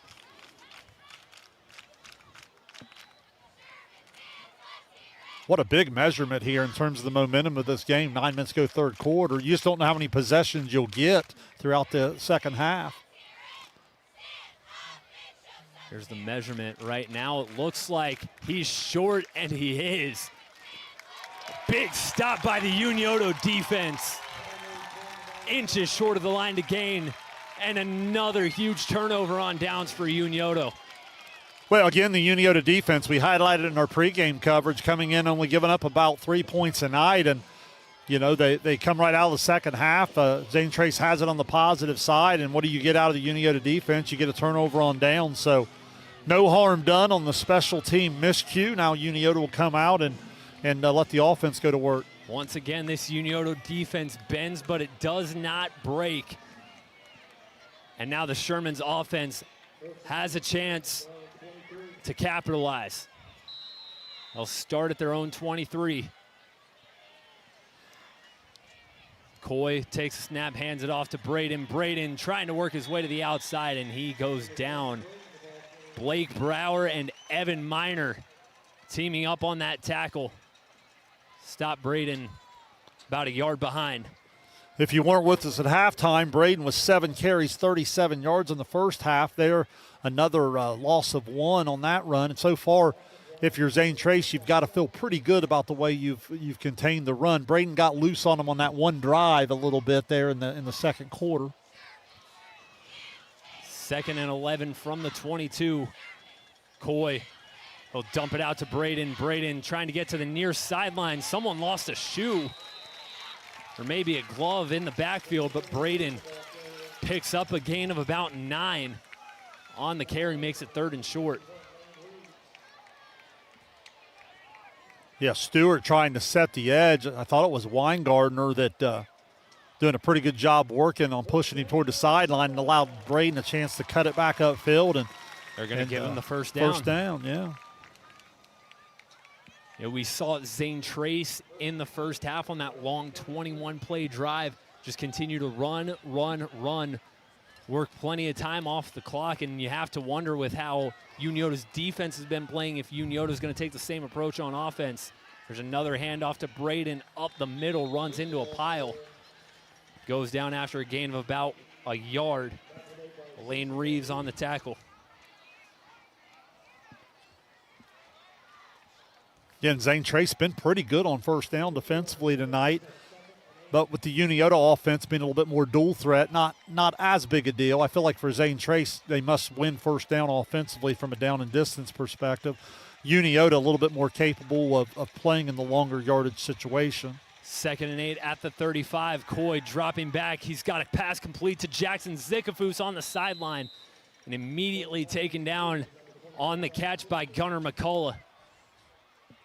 Gain of about 7. on the catch.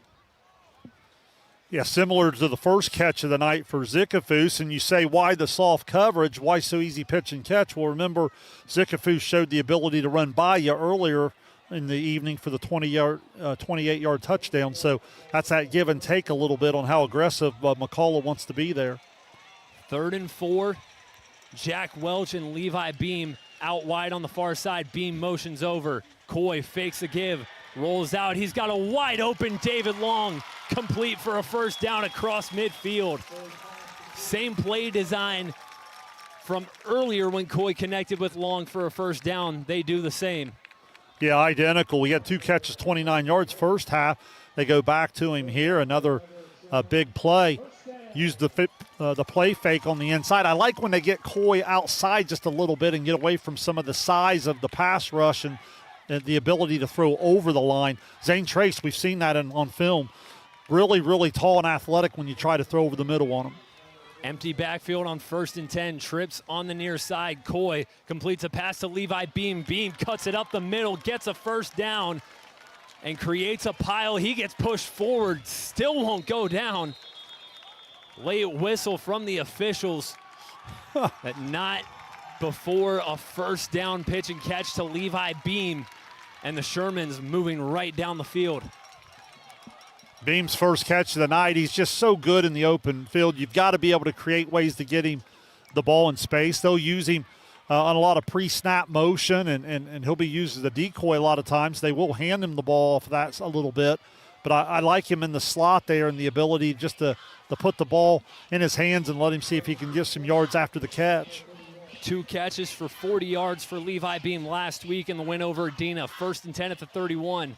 Orbit motion from Beam. They hand it off to Braden. Braden into traffic, goes down after a gain of about 3. Peyton Arthurs in on that stop for the Pioneers. There's a little bit of what I'm talking about, that eye candy, I like to call it, where they'll just use Beam all over the place in some different type of motions. You knowing all along they're going to go to Braden on the inside handoff, but it's just enough to keep some of the edges honest and try to loosen the box a little bit. 2nd and 7 after the 3-yard gain from Braden. Coming up on 5 minutes left in the 3rd.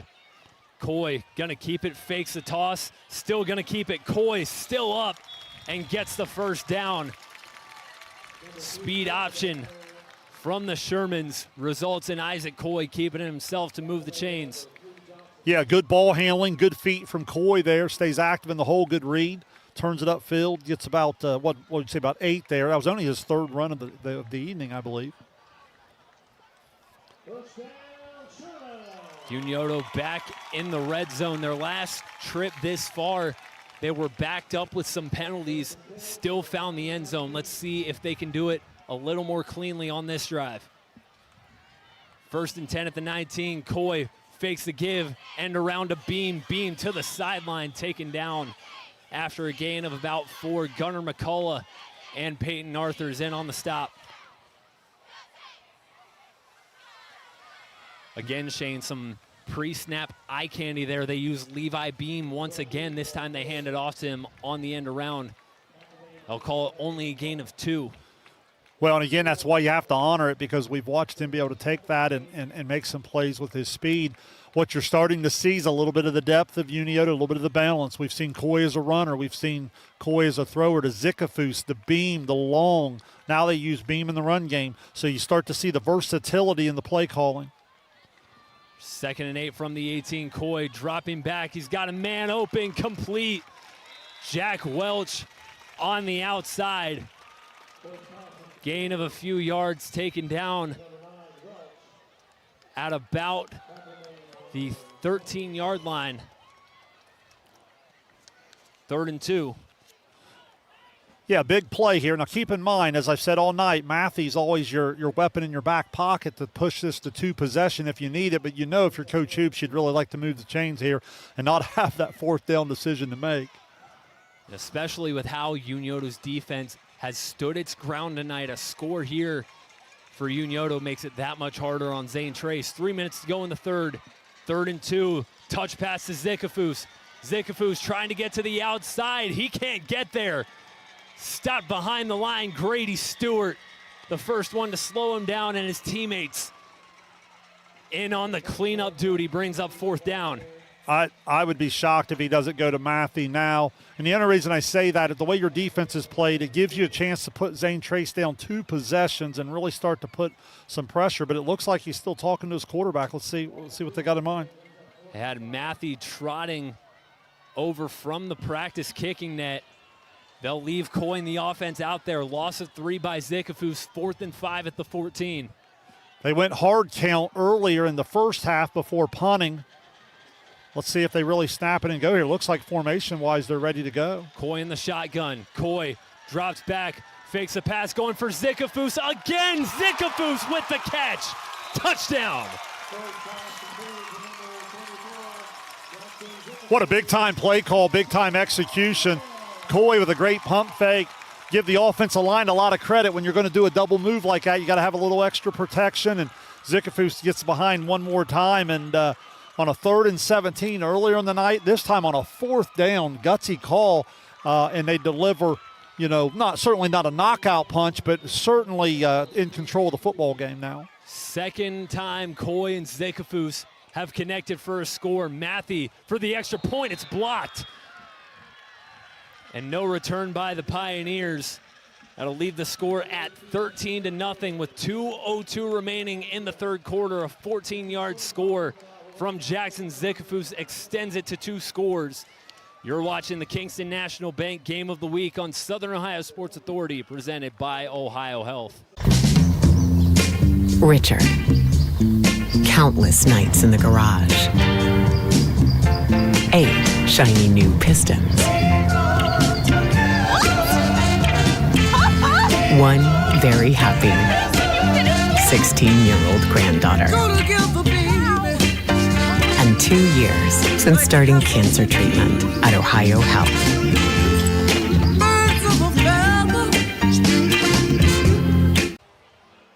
$13 to nothing in favor of the Shermans. Your score back here at Unioto. 14-yard pass from Isaac Coy to Jackson Zickafoos.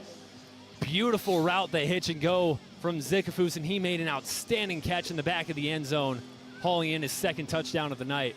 Yeah, really, really fun to watch the quarterback-wide receiver chemistry there. They timed up the pump fake and the route just perfectly, and then throw it up over the top for the touchdown. And still just 3rd quarter, but again, the 2-possession game now certainly puts a little bit more pressure on Zane Trace and tests the patience of the run game. Matthew to boot it away. Hartley fields it at the 5. Hartley trying to get something out of this return. Hartley's got some room up the middle before he runs into traffic at the 25. And that's where Zane Trace will set up with 1:52 left in the 3rd quarter. Shane, it's worth mentioning, I don't know if you saw on the touchdown by Zickafoos, Jaden Higgins in coverage for the Pioneers was shaken up after the play. He's usually a returner for the Pioneers. He was not in on that return. McCullough was the 2nd return man for Zane Trace. But we do see Higgins back out there on offense. I was going to say that could be another big blow for this Zane Trace offense had Higgins not been able to go any further. Well, certainly, obviously, one of the key factors in their run game. 1st and 10 at the 26 for the Pioneers. They go to Johnson. Johnson trying to get outside the tackles, but he doesn't get very far. Jacob Renner right there to bring him down. And Carson, what I was saying, you know, obviously with a minute 30 or so and counting here in the 3rd quarter, you don't have to abandon your run game. But the point I'm making it now that it's 2 possession is you just don't know how many times you're going to get the football the rest of the way out. So it puts a lot of pressure on Zane Trace to come away with some points here on this drive. And now that it's at two scores in terms of the 13-0, you're probably going to have to make some things 4-down territory and go for touchdowns if you get down into the red zone.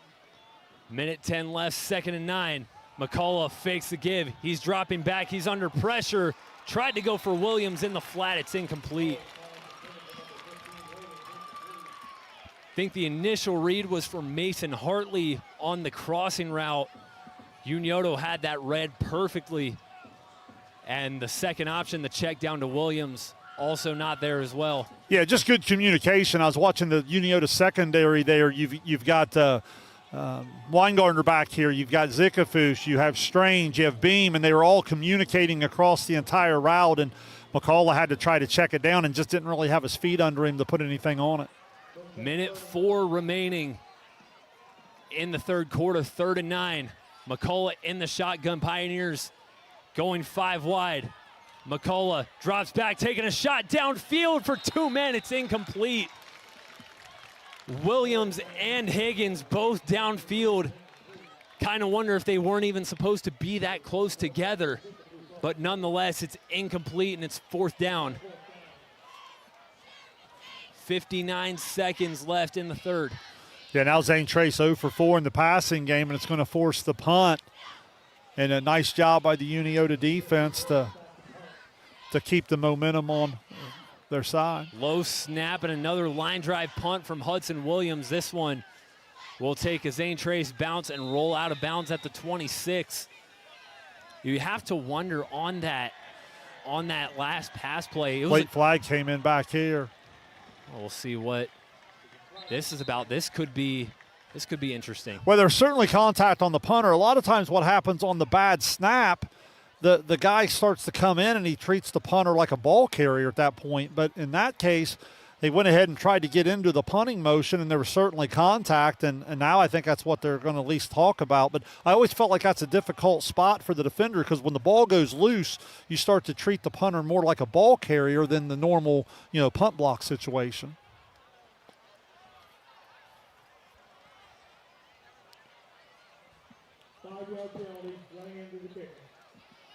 Only a 5-yard penalty, so not enough to give Zane Trace the first down, and you have to imagine they'll probably send the punt team back out. You would think. But going back to that 3rd down pass from McCullough where Higgins and Williams were both right there, you have to think if that was not designed, having them close together maybe created some confusion. Higgins tried to make a play on it. Williams tried to make a play on it. If they were a little more spaced out, might have created more room for one of them to haul it in. No question. Clean snap and a good punt from Williams. Fair catch called at the 30 by Zikafus. And Unioto will trot its offense back out with 44.9 remaining here in the third. So no real harm there for Unioto, but certainly dodged a bullet in terms of giving a possible first down. So now if you're Unioto, you're coming up on a few snaps away from getting this game into the fourth quarter. Ball security becomes a big factor, because if you're Zane Trace here, you just got to get the sense that for them to get back in this thing, it's going to have to be a defense or a special team type of play. And we've seen the Zane Trace defense do that a couple of times this year. So let's see if someone on the Pioneers side can pop a ball loose or create a big opportunity for the offense. This Zane Trace defense has shown the ability to create some big plays on their side of the ball. See if they can do the same. A first down carry to David Long. Doesn't go very far. Bryce Johnson and Hudson Williams tag team on the tackle for no gain. And we'll have a timeout called as Long slow to get up. Hopefully just a cramp there. I'm not going to play doctor, but that would be a huge loss for Unioto. Long, kind of a Swiss Army knife in a way, kind of like does a little bit of everything for him, offense, defense, special teams, and that looks to be all it is, but hopefully that young man's okay. That was Long's first carry of the night, only 7 carries on the season coming into tonight. Long had some reps at quarterback in years past, was moved over to tight end this year, and he's been a real factor for Unioto in that tight end spot. Well, again, I just like all that he does. I mean, he's a great blocker. He's been on display tonight as a pass catcher.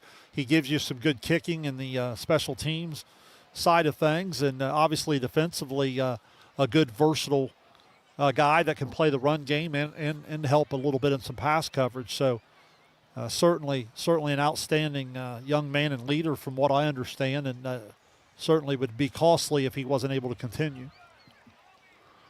Call it no gain on the carry as Long pops back up. He will walk off with a little assistance.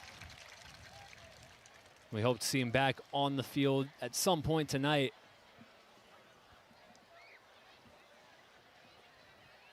33.1 remaining here in the third. 2nd and 10 for Unioto at their own 30. Now the 2nd and 10. Let's see if they're going to open it up in the air. I'll bring Braden Harsha in as a slot receiver, 5 wide for the Shermans. 2nd and 10, Coy in the backfield by himself. Coy looking, he's got Zikafus on the outside, complete, and Zikafus falls down after the catch, down at the 35. Pass and catch complete for about 5 yards. Yeah, and Zane Trace not very happy at all. They felt like there was some contact by the clear-out route well before the ball came out. Nonetheless, it's just pitch and catch. Good gain for Unioto to bring up 3rd and manageable. The Shermans will take this down to the end of the 3rd quarter. 12 minutes left in this SVC rivalry showdown. Unioto leading 13-0 with 1 quarter to play. We'll step aside. You're watching the Kingston National Bank Game of the Week on Southern Ohio Sports Authority, presented by Ohio Health. Since 1853, Tomlinson Insurance has been protecting families, farms, and businesses in our community. As an independent agency, we offer personalized coverage for your auto, home, farm, and business, plus health and life insurance too. And we proudly partner with Erie Insurance to give you peace of mind with reliable coverage at competitive rates. Tomlinson Insurance. Let our history be your future. Call us today at 740-773-4181 or visit us at tomlinsonins.com. 3 quarters down and 1 to go back here at Unioto High School. The Shermans in front 13-0 on Zane Trace. And a very important 3rd and 5 to start the 4th. Yeah, it's a big play. Unioto successful through the air there in that particular quarter. 6 for 6 for about 60 yards and a touchdown there in the 3rd quarter. Going to have a passing situation here most likely. 5 wide for the Shermans. Unioto looking to make it 3 in a row against Zane Trace. Coy under pressure, rolls out, flag down. Coy trying to take a shot for Welch down the sideline, incomplete. A flag down in the Unioto backfield. Yeah, I think when Coy stepped up to the right side and broke the pocket, I think they're going to get a hold there on the trail of the block there. And I'd have to imagine Zane Trace will decline the penalty and bring up 4th down.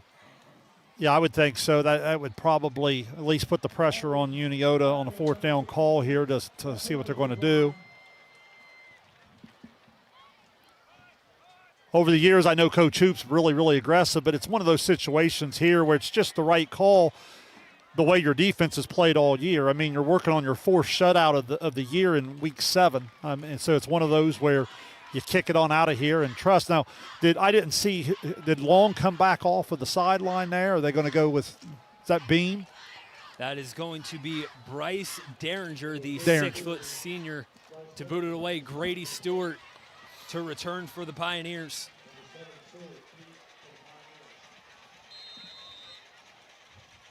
Soccer talent from what I understand here. Good leg.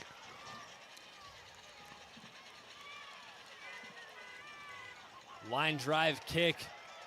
Shanked a little bit to the right and gets just past the 40-yard line, downed by Jackson Zikafus.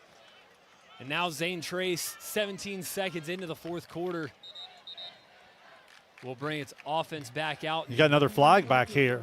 Said they ran into him as well. That's got to be close. I think it was 4th and 5. I think that's going to bring Unioto's offense back onto the field. Well, now Coach Hoops isn't going to be able to help himself here on 4th and inches. So let's see if they certainly going to line up and go. What a big play there. Oh, they already got it. Okay. It was 4th and 5, the 5-yard run into the kicker penalty. Wow. Brings Unioto's offense back on the field. That's a huge blow for Zane Trace. Oh, huge. I mean, going to get your offense back on. As I said, it's going to be hard enough to get 2 possessions here in the 4th quarter, and you just robbed yourself of another probably a minimum of couple minutes on the clock. If Unioto can get things going offensively, they could deliver the knockout punch here. The Shermans offense catches a break, and they retake the field 1st and 10 at the 40. 5 wide set again for Unioto. Coy drops back, surveying the field, trying to escape some pressure. Coy gonna keep it himself. Coy gets a couple yards before he wisely goes out of bounds. Some pressure applied by Blake Brower.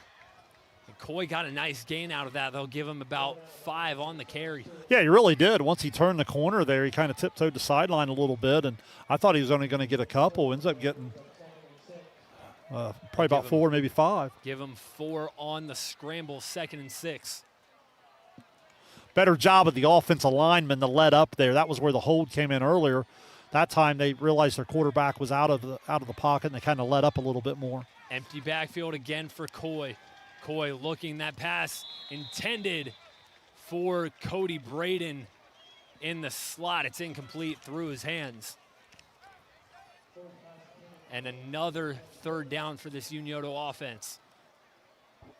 That's Coy's first incompletion since starting 0 for 2. Ended up completing, it looks like about 12 in a row. Intended for Cody Braden in the slot, 3rd and 6 from the 44. Braden motions out, Coy drops back. He's got a man open, it's complete. Jack Welch, back shoulder grab, and it's a 1st down for Unioto. Yeah, really good route combination and great throw, great catch. Zane Trace, as they drop, just barely a fingertip away from getting a deflection there. Coy able to put it right up over top and put it where he had to, and that's Welch's 3rd catch of the night, and certainly his biggest one as he moves the chains here in the 4th quarter. Sherman's back in enemy territory after the pitch and catch to Jack Welch. Throw looked a little risky. It flew through traffic. Welch was able to focus up and make the grab. Unioto trying to let the clock run, but they won't be able to. They'll burn a timeout. Yeah, it looked like they had a formation issue. They tried to get some guys moved around, and then you could hear Coach Hoops all the way up here yelling timeout, and obviously not very happy. But you know, again, these are these time and score situations this Unioto team hasn't been in much this year. And by nature, they probably want to play with a little bit of tempo, and they like to put some points on the board. But really, if you think about it, they kind of need to go into a little bit of time management here as well, because if you're able to milk the clock here, even if you don't come away from points, you're going to make life really, really hard on Zane Trace. Obviously you'd like to go down and put it in the end zone and put the thing away. But what you can't do is have a mistake here that's going to give Zane Trace a chance to cut this game back to a 1 possession. Shermans have won back-to-back meetings against the Pioneers, looking to make it 3 straight tonight. Keep in mind the block extra point was huge too, because a field goal would keep it at 2 possessions. So really, if you're Zane Trace defensively, you got to continue to compete here. 1st and 10 at the 48 for Isaac Coy and the Shermans. Braden motions. Coy fakes a give to Braden. He's going to keep it himself. Coy, with a little bit of daylight, gets the 1st down. He's driven backwards at the 35, but a nice scramble showing off the speed, Isaac Coy. Yeah, outstanding. And then great job of ball security at the end. He knew he was going to take a pretty good hit from both sides. He gets two arms tight on the ball there and absorbs the contact, and big time run. Now you're into that 4-down territory where you start to put a lot of pressure on the Zane Trace defense. 1st and 10 at the 35 after the 1st down pickup from Isaac Coy. Yeah, really, the Zane Trace defense has been good tonight too. They've been beaten over the top a couple times by Zikafus, but other than that, they've been pretty solid. 1st down handoff to Cody Braden. Braden through contact. He won't go down easily. Cody Braden, tough piece of running there. He falls forward. That'll move the chains. Cody Braden's been a guy where whenever he runs the ball, he always finds a way to get some positive yardage, whether he falls forward, whether he lowers his shoulder, puts his body into someone, always looking to go the extra mile. Well, I love how he finishes runs. You know what I mean? Nice sized kid, and so many times you'll notice running backs on the first contact easier to take down. He certainly finishes the run really well. Loaded backfield for the Shermans, 1st and 10. Here's another handoff to Braden. And Braden goes down after not picking up very much that time. Hudson Williams drags him to the ground. Yeah, really good play from Williams. Gets into the backfield a little bit and was able to go low and then hang on as some of his buddies got there to meet the ball carrier. And as this clock goes 9:20, play clock at 24, they can take this thing almost down to 9 minutes. This almost is becoming a must stop here on this set of downs for the Zane Trace defense. Unioto has shut out 3 of its first 6 opponents. Zane Trace can't get a stop here. It might be a 4th. Here's Braden. Braden into the open field. Cody Braden to the end zone. Touchdown, Unioto. Cody Braden from 24 yards out through all kinds of contact. Finds pay dirt. Outstanding job up front. Great job lead blocker. And then, as you said, he just starts to wear on you throughout the 4 quarters, and Braden finishes strong, keeps the shoulders north-south, gets all the way into the end zone, and that certainly starts to put this in the knockout punch range here as you go under 9 minutes, and Unioto looks to go up 21 if they can add the 2. Loaded backfield again for the Shermans. Braden taking the direct snap. Braden can't get to the goal line. Stopped just past his O-line as Hudson Williams brings him down, but not before Braden takes a handoff and bullies his way into the end zone from 24 yards out. Makes it 19-0 in favor of the Shermans. We'll take a quick break. You're watching the Kingston National Bank Game of the Week on Southern Ohio Sports Authority, presented by Ohio Health. Are you looking for the best deals on quality used trucks and cars? Great news. Chillicothe Truck has what you're looking for. Choose from a wide selection of makes and models. All vehicles undergo a detailed multi-point inspection and extensive reconditioning before hitting the lot. Our friendly team offers a no-pressure sales experience, ensuring you find the perfect vehicle to fit your needs. Plus, you can customize your ride with our extensive range of truck accessories, from bed covers to lift kits. Stop by 173 Rennick Avenue in Chillicothe or call us today at 740-773-8782 to get started right now. 8:56 remaining from Unioto High School as the Shermans tack on another 24-yard touchdown carry from Cody Braden. You know, it hasn't shown a ton until really here in the 4th quarter, but Braden has done his job and then some carrying the rock for the Shermans. Well, it's well said. Zane Trace had him under control at 7 carries, 37 yards in the first half. Now here in the second half, 7 more carries for 50 yards in the touchdown. And it's just where it starts to wear on you with the physicality of his run style.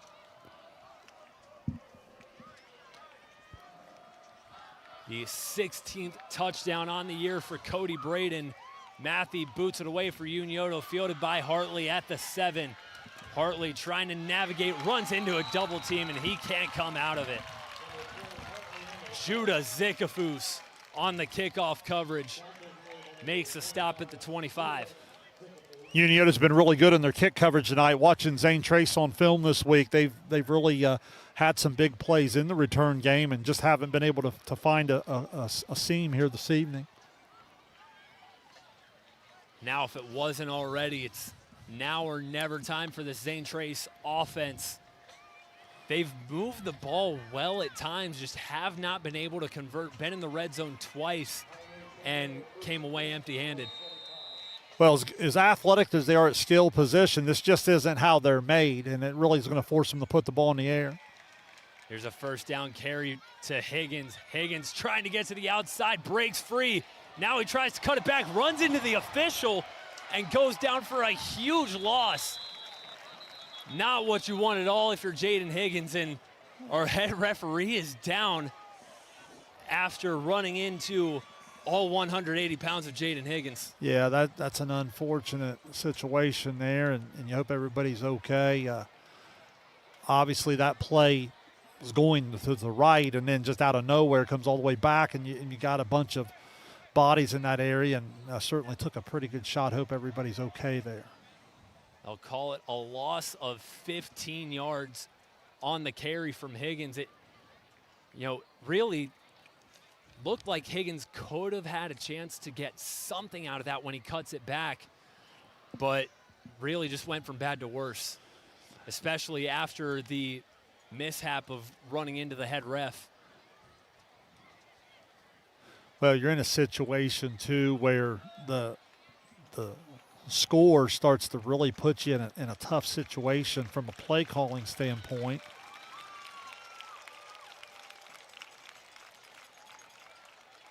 While the official is being tended to by both training staffs, we'll take a quick break. You're watching the Kingston National Bank Game of the Week on Southern Ohio Sports Authority, presented by Ohio Health. For 175 years, the Glockner name has stood for trust. Today, that promise continues. Every time your family turns the key. Generations have trusted us for one reason. We never stopped caring. From preschool drop-offs to road trips, you leave our service center knowing your family is in the safest hands possible. 175 years of social proof that this isn't just service. It's a promise from our family to yours. Back here at Unioto High School, 19-0 in favor of the Shermans. Our head referee back up after getting in on some of the action here. Jaden Higgins, obviously wasn't intentional. Oh, no. And, it just got caught up in the midst of the play. Sometimes you're just in the wrong place at the wrong time. But good to see him back up, and looks like we're about ready to go. So we'll have some word with Jaden Higgins. Maybe some apologies for being in his way. Looks like they're all good. Well, now from a football perspective, it's second down and forever, and you're pretty much you're in a position where you need 3 scores. You're probably going to have to even think about going for it on fourth down. So you've got to be able to get something back to get this third and manageable. Loss of 15 on the last carry from Higgins. McCullough to throw on 2nd and 25. Downfield for Stewart. It's caught in double coverage. Grady Stewart, what a catch. Well, Carson, this is what I've been talking about throughout the year. I've kind of been on record as saying just because Zane Trace doesn't throw it doesn't mean they wouldn't be able to. McCall and Stewart throughout all of our sports in our area, they're outstanding athletes. All we did there was throw the ball up and let an athlete go make a play, and that's a 27-yard completion, and that's pretty much what they're going to have to go to here. They're going to have to strike quick, and that's going to probably be their best bet to throw it downfield. Grady Stewart hauling it in double coverage. On 1st and 10, swing pass out to Mason Hartley. Hartley had some room on the sideline, gets a gain of about 9 before being stopped by a few Shermans. Judah Zikafus, Bryce Jarvis, 2 of the Shermans in on that tackle. And again, if you're Zane Trace, you got to get a little out of character here. You got to get out of the huddle quicker. Earlier I was talking about you want to run the clock, you want to slow the tempo throughout the night. Now it's the opposite. Now you got to go and you got to get as many snaps as possible. They'll give Hartley the first down on the pitch and catch. 1st and 10 at the 46. McCullough on the keeper. McCullough gets a few yards, call it about 3. And he goes down just shy of midfield.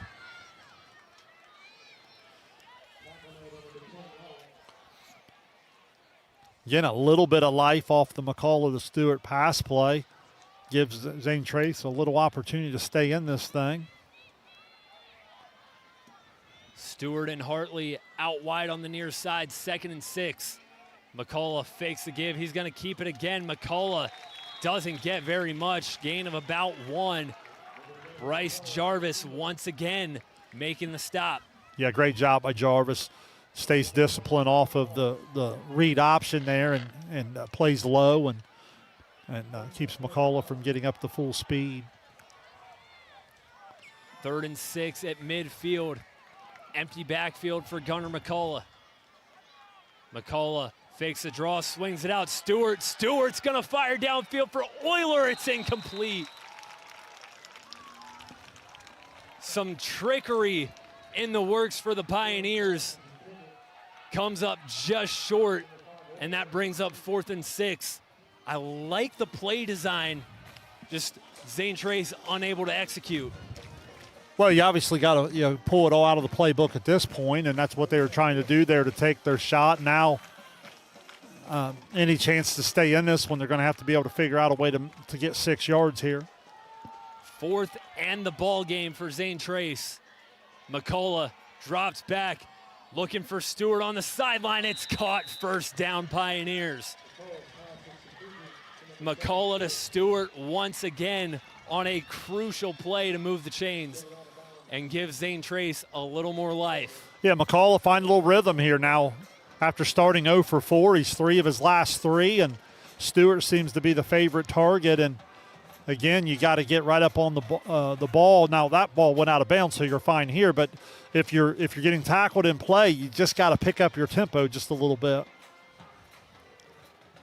1st and 10 at the 42. 3 receivers out to the far side. 6:51 to go. McCullough drops back, going for Higgins over the middle. It's caught. Higgins took a big hit from Micah Strange, but he's able to keep hold of the football and puts the Pioneers at the 20. Yeah, great job by the offensive line, and you're right, Higgins able to hang on there and take a shot. And a little banged up again. That ball's pretty well thrown, and again, Zane Trace having some success in the pass game here. 1st and 10 at the 20. Zane Trace has been in the red zone twice, but has come up empty-handed both times. See if they can capitalize here. McCullough rolling out. He's under pressure. Throws for the end zone. It's picked off. Jackson Zickafoose comes up with the interception. Flag down. Actually 2 down on the play, but it should stand.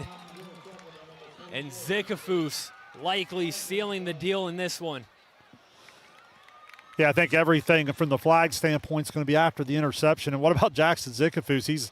He's had his fingerprints all over this one tonight with the 2 touchdown passes, and then now what looks like probably a game-clinching interception.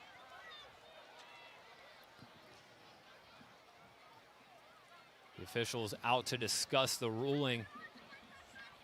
There's 1 flag down in the Zane Trace backfield and 1 on the return by Zickafoose. I didn't see anything come out before the ball was thrown. Did you? I thought everything from a flag standpoint was after the interception, but maybe I missed an earlier flag. Either way, I don't think it will affect the outcome of the play. Well, the fact that they're going over to the Unioto sidelines tells you it's from an option standpoint here. So we got a nice little Jeopardy music. Here's the officials talk it over. That penalty's declined. Block in the back. 86 black after the interception. That penalty will be enforced. So I see. So obviously they declined the one Zane Trace before the because you want the interception. So then obviously at that point either way it was going to be Unioto ball. It was just a matter of where they were going to spot the ball. So Jackson Zickafoose comes up big for the Shermans this time on the defensive side of the ball. And Unioto has 6 minutes and 11 seconds to kill here in this one, on their way to their 3rd straight victory over the Zane Trace Pioneers. Still figuring out where to spot it. They will drop it down at the Unioto 5. If I understood the explanation right, there might have been a Zane Trace penalty, during the play. So obviously Unioto doesn't want that because they want the result of the play. But then on the return, they did have the violation that will move them back, and that's why the field position is much deeper than where he was able to return it to. 1st and 10 at the 5. Here's a handoff to Braden. Braden not able to get back to the line of scrimmage. Drop down by a couple Pioneers. Second down. Ball security a must here, and this is where you'll get your eyes on the play clock. Let's see how much Unioto could run this thing down before they snap it each time. 5:42 and counting. Taking under 5.5 here before you snap it for sure. They'll give Braden a yard on that carry, and as you mentioned, Shane, Unioto not wanting to snap it too quickly. They snap it with 3 on the play clock. Braden trying to get to the outside and dropped in the backfield by Hudson Williams. Nice play there. Williams has been really good. He's been in the backfield the whole second half, making some nice plays. Called a loss of about 3 on the carry from Braden after Williams picks up the TFL 3rd and 13. The danger here for Unioto is just being on the back to the goal line. You'd like to give your punter a little bit of room. Your defense has been lights out, so the last thing you want to do is allow the Zane Trace defense or special teams to get involved in the scoring. 4 seconds on the play clock, and looks like Matt Hoops will burn another timeout with 4:38 remaining. You know, I mentioned how Unioto's defense has been outstanding all year. If this score holds, they're on their way to their 3rd straight shutout, and they've really shown a lot of grit, a lot of toughness tonight. 3 times Zane Trace has got the ball into the red zone, and yet 0 points on the scoreboard. Well, I think the biggest tip of the cap I'd give to the Unioto defense is, look, they were dominated a little bit in that first quarter. I mean, let's face it, Zane Trace had the ball for 11 minutes, but they got down inside the 5. They were able to withstand that. Once the field goal was missed, you could feel the momentum shift a little bit. And then Unioto got going a little bit, and since then the Unioto defense has been a little bit more in control of the line of scrimmage. But I think that's where I'd really give credit to Unioto's defense, is the way they've adjusted, and they've been the one that's been able to get a little stronger. And let's face it, it's helped that their offense put them out in front and turned Zane Trace into maybe a dimension that they're not. 4:38 remaining, 3rd and 13. At about the Unioto 3-yard line. Unioto 4 minutes and 38 seconds away from 7-0. 5 wide for the Shermans on 3rd and long. Trips to the near side. Coy looking to pass. Coy under pressure, trying to escape, gets it off. And it's incomplete. Intended for Zikafus in double coverage. And a late flag comes out. And this looks like it's going to be on the Pioneers. Probably pass interference, I would imagine. Well, I think it was after the play. I honestly think Zikafus and Higgins had some words for one another, and I think a flag came out after the play, but depending on the timing of it.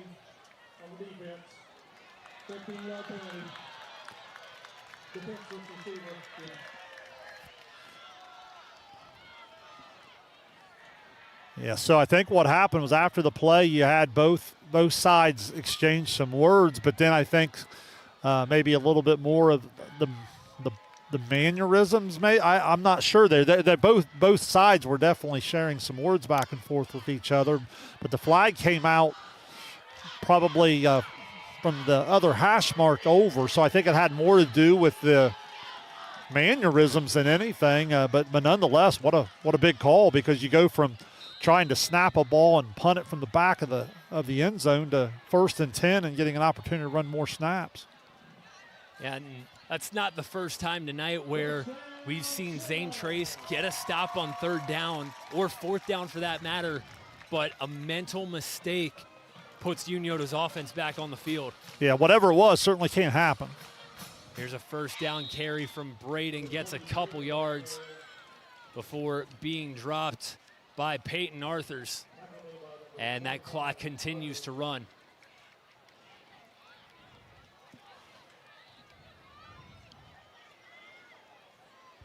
Yeah, going to go under 4 minutes here now, and just not a whole lot Zane Trace can do shy of trying to, rip a ball out of there. Under 4 minutes to go here at Unioto. 2 touchdown passes to Jackson Zikafus from Isaac Coy, and a 24-yard rush from Cody Braden is the scoring for the Shermans tonight. Here's a keeper from Coy on second down. He goes down behind the line of scrimmage. Grady Stewart got in the backfield, created some pressure, and forced Coy to go down, and Coy limping as he gets up.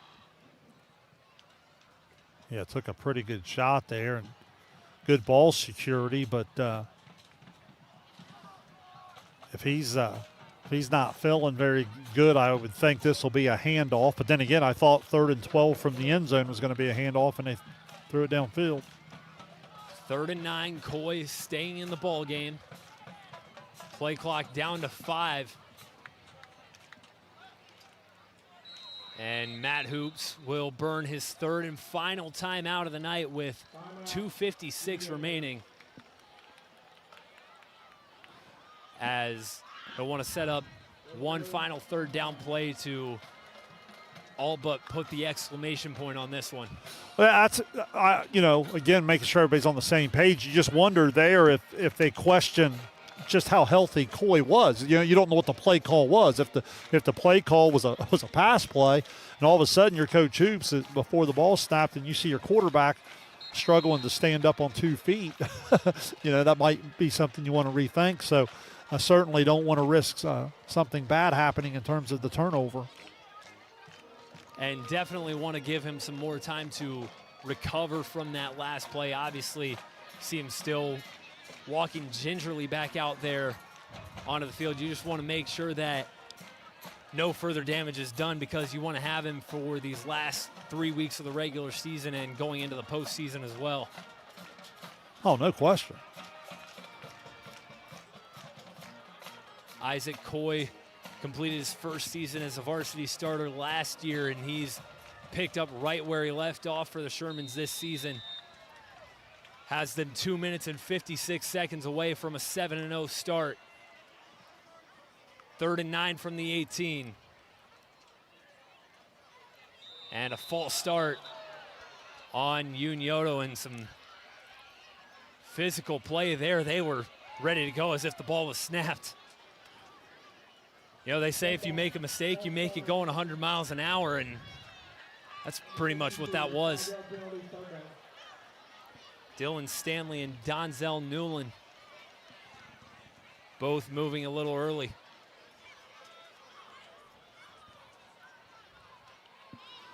Yeah, now going to move back to 3rd and 14, and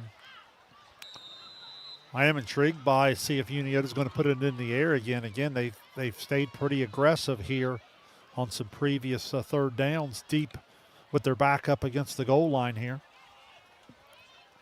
Braden in the backfield with Coy, 3rd and 14. Beam in motion. Here's a handoff to Braden. Braden up the middle of the field, gets laid out by Higgins.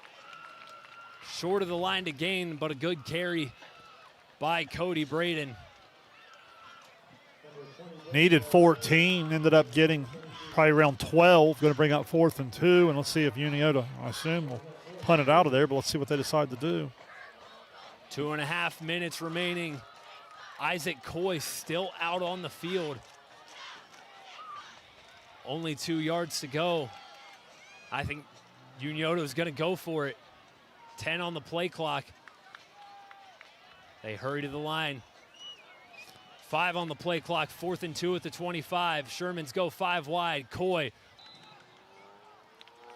Pioneers trying to play out these last 2 minutes and 5 seconds, starting at the Unioto 25. McCullough keeps it on 1st down. Gets about 4 on the carry before he's dropped at the 21.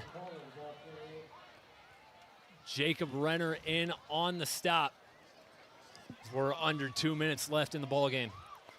Yeah, probably not enough time for Zane Trace to come all the way back, but nonetheless, you still want to compete and see if you can get something on the board. You haven't played a bad football game tonight. You just struggled to finish a few drives. 2nd and 6, McCullough gonna keep it again. McCullough up the middle, now gets to the outside. McCullough trying to get to the sideline, picks up the first down and dives forward. Jack Weingartner and Jackson Zikafus both in on that stop, under 90 seconds. Spot the ball at the 13, 1st and 10. This becomes a little bit of the competitiveness within the game. You know, obviously the final score is pretty much about done, but Unioto still wants that shutout. McCullough to throw, pass intended for Stewart. It's incomplete, and McCullough took a mean hit by Jacob Renner on the throw. Good pressure by Renner, forcing the incompletion, 2nd and 10. Yeah, it really was. McCullough had trouble stepping into the throw, ended up throwing it behind him a little bit, but certainly took a pretty good shot.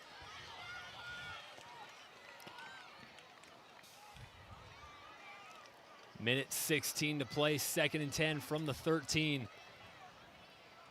Zane Trace again trying to play for some pride and not get shut out. McCullough to throw, intended for Stewart. Again, it's over his head and incomplete.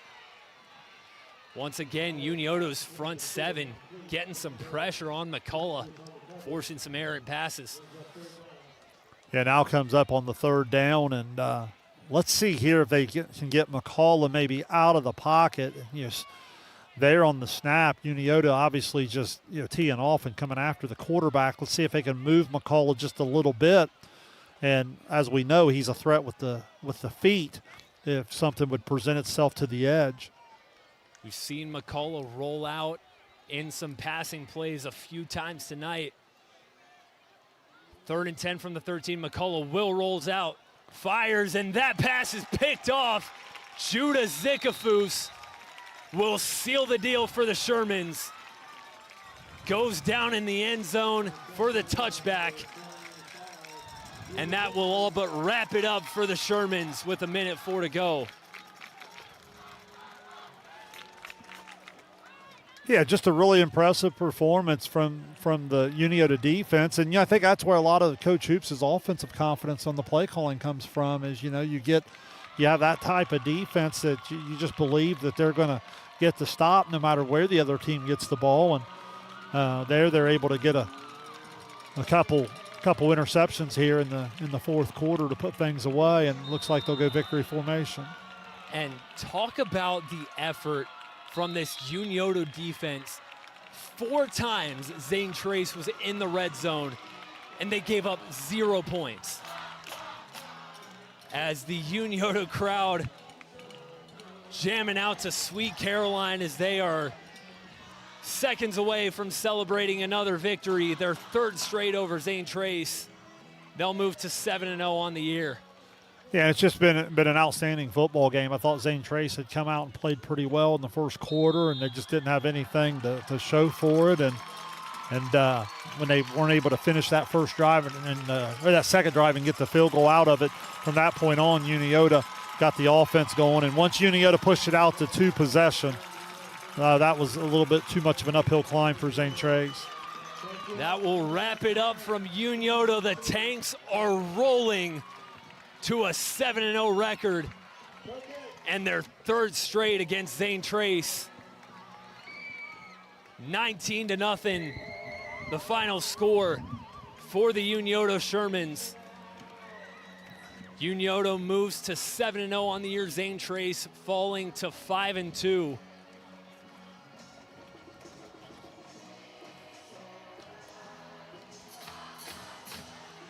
This Unioto crowd is loving it. They've been present all night, and they can celebrate their 7th straight win. We'll step aside quickly, give our final thoughts on this one. 19-0 Unioto, your final score on the Kingston National Bank Game of the Week on Southern Ohio Sports Authority, presented by Ohio Health.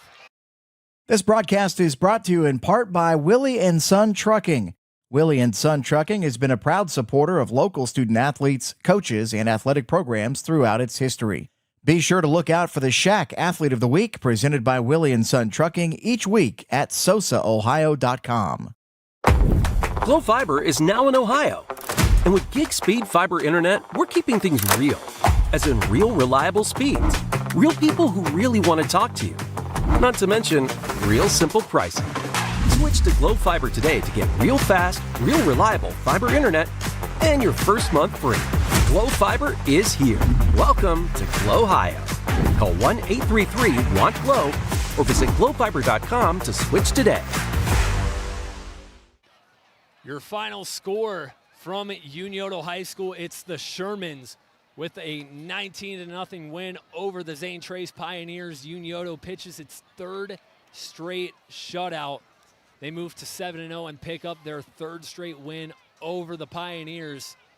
Carson Francis and Shane Combs with you once again as you see the post-game scene here. Both teams taking some time at midfield, spend some time in prayer, fellowship with one another. You always love to see that display of sportsmanship after a hard-fought rivalry game on both sides.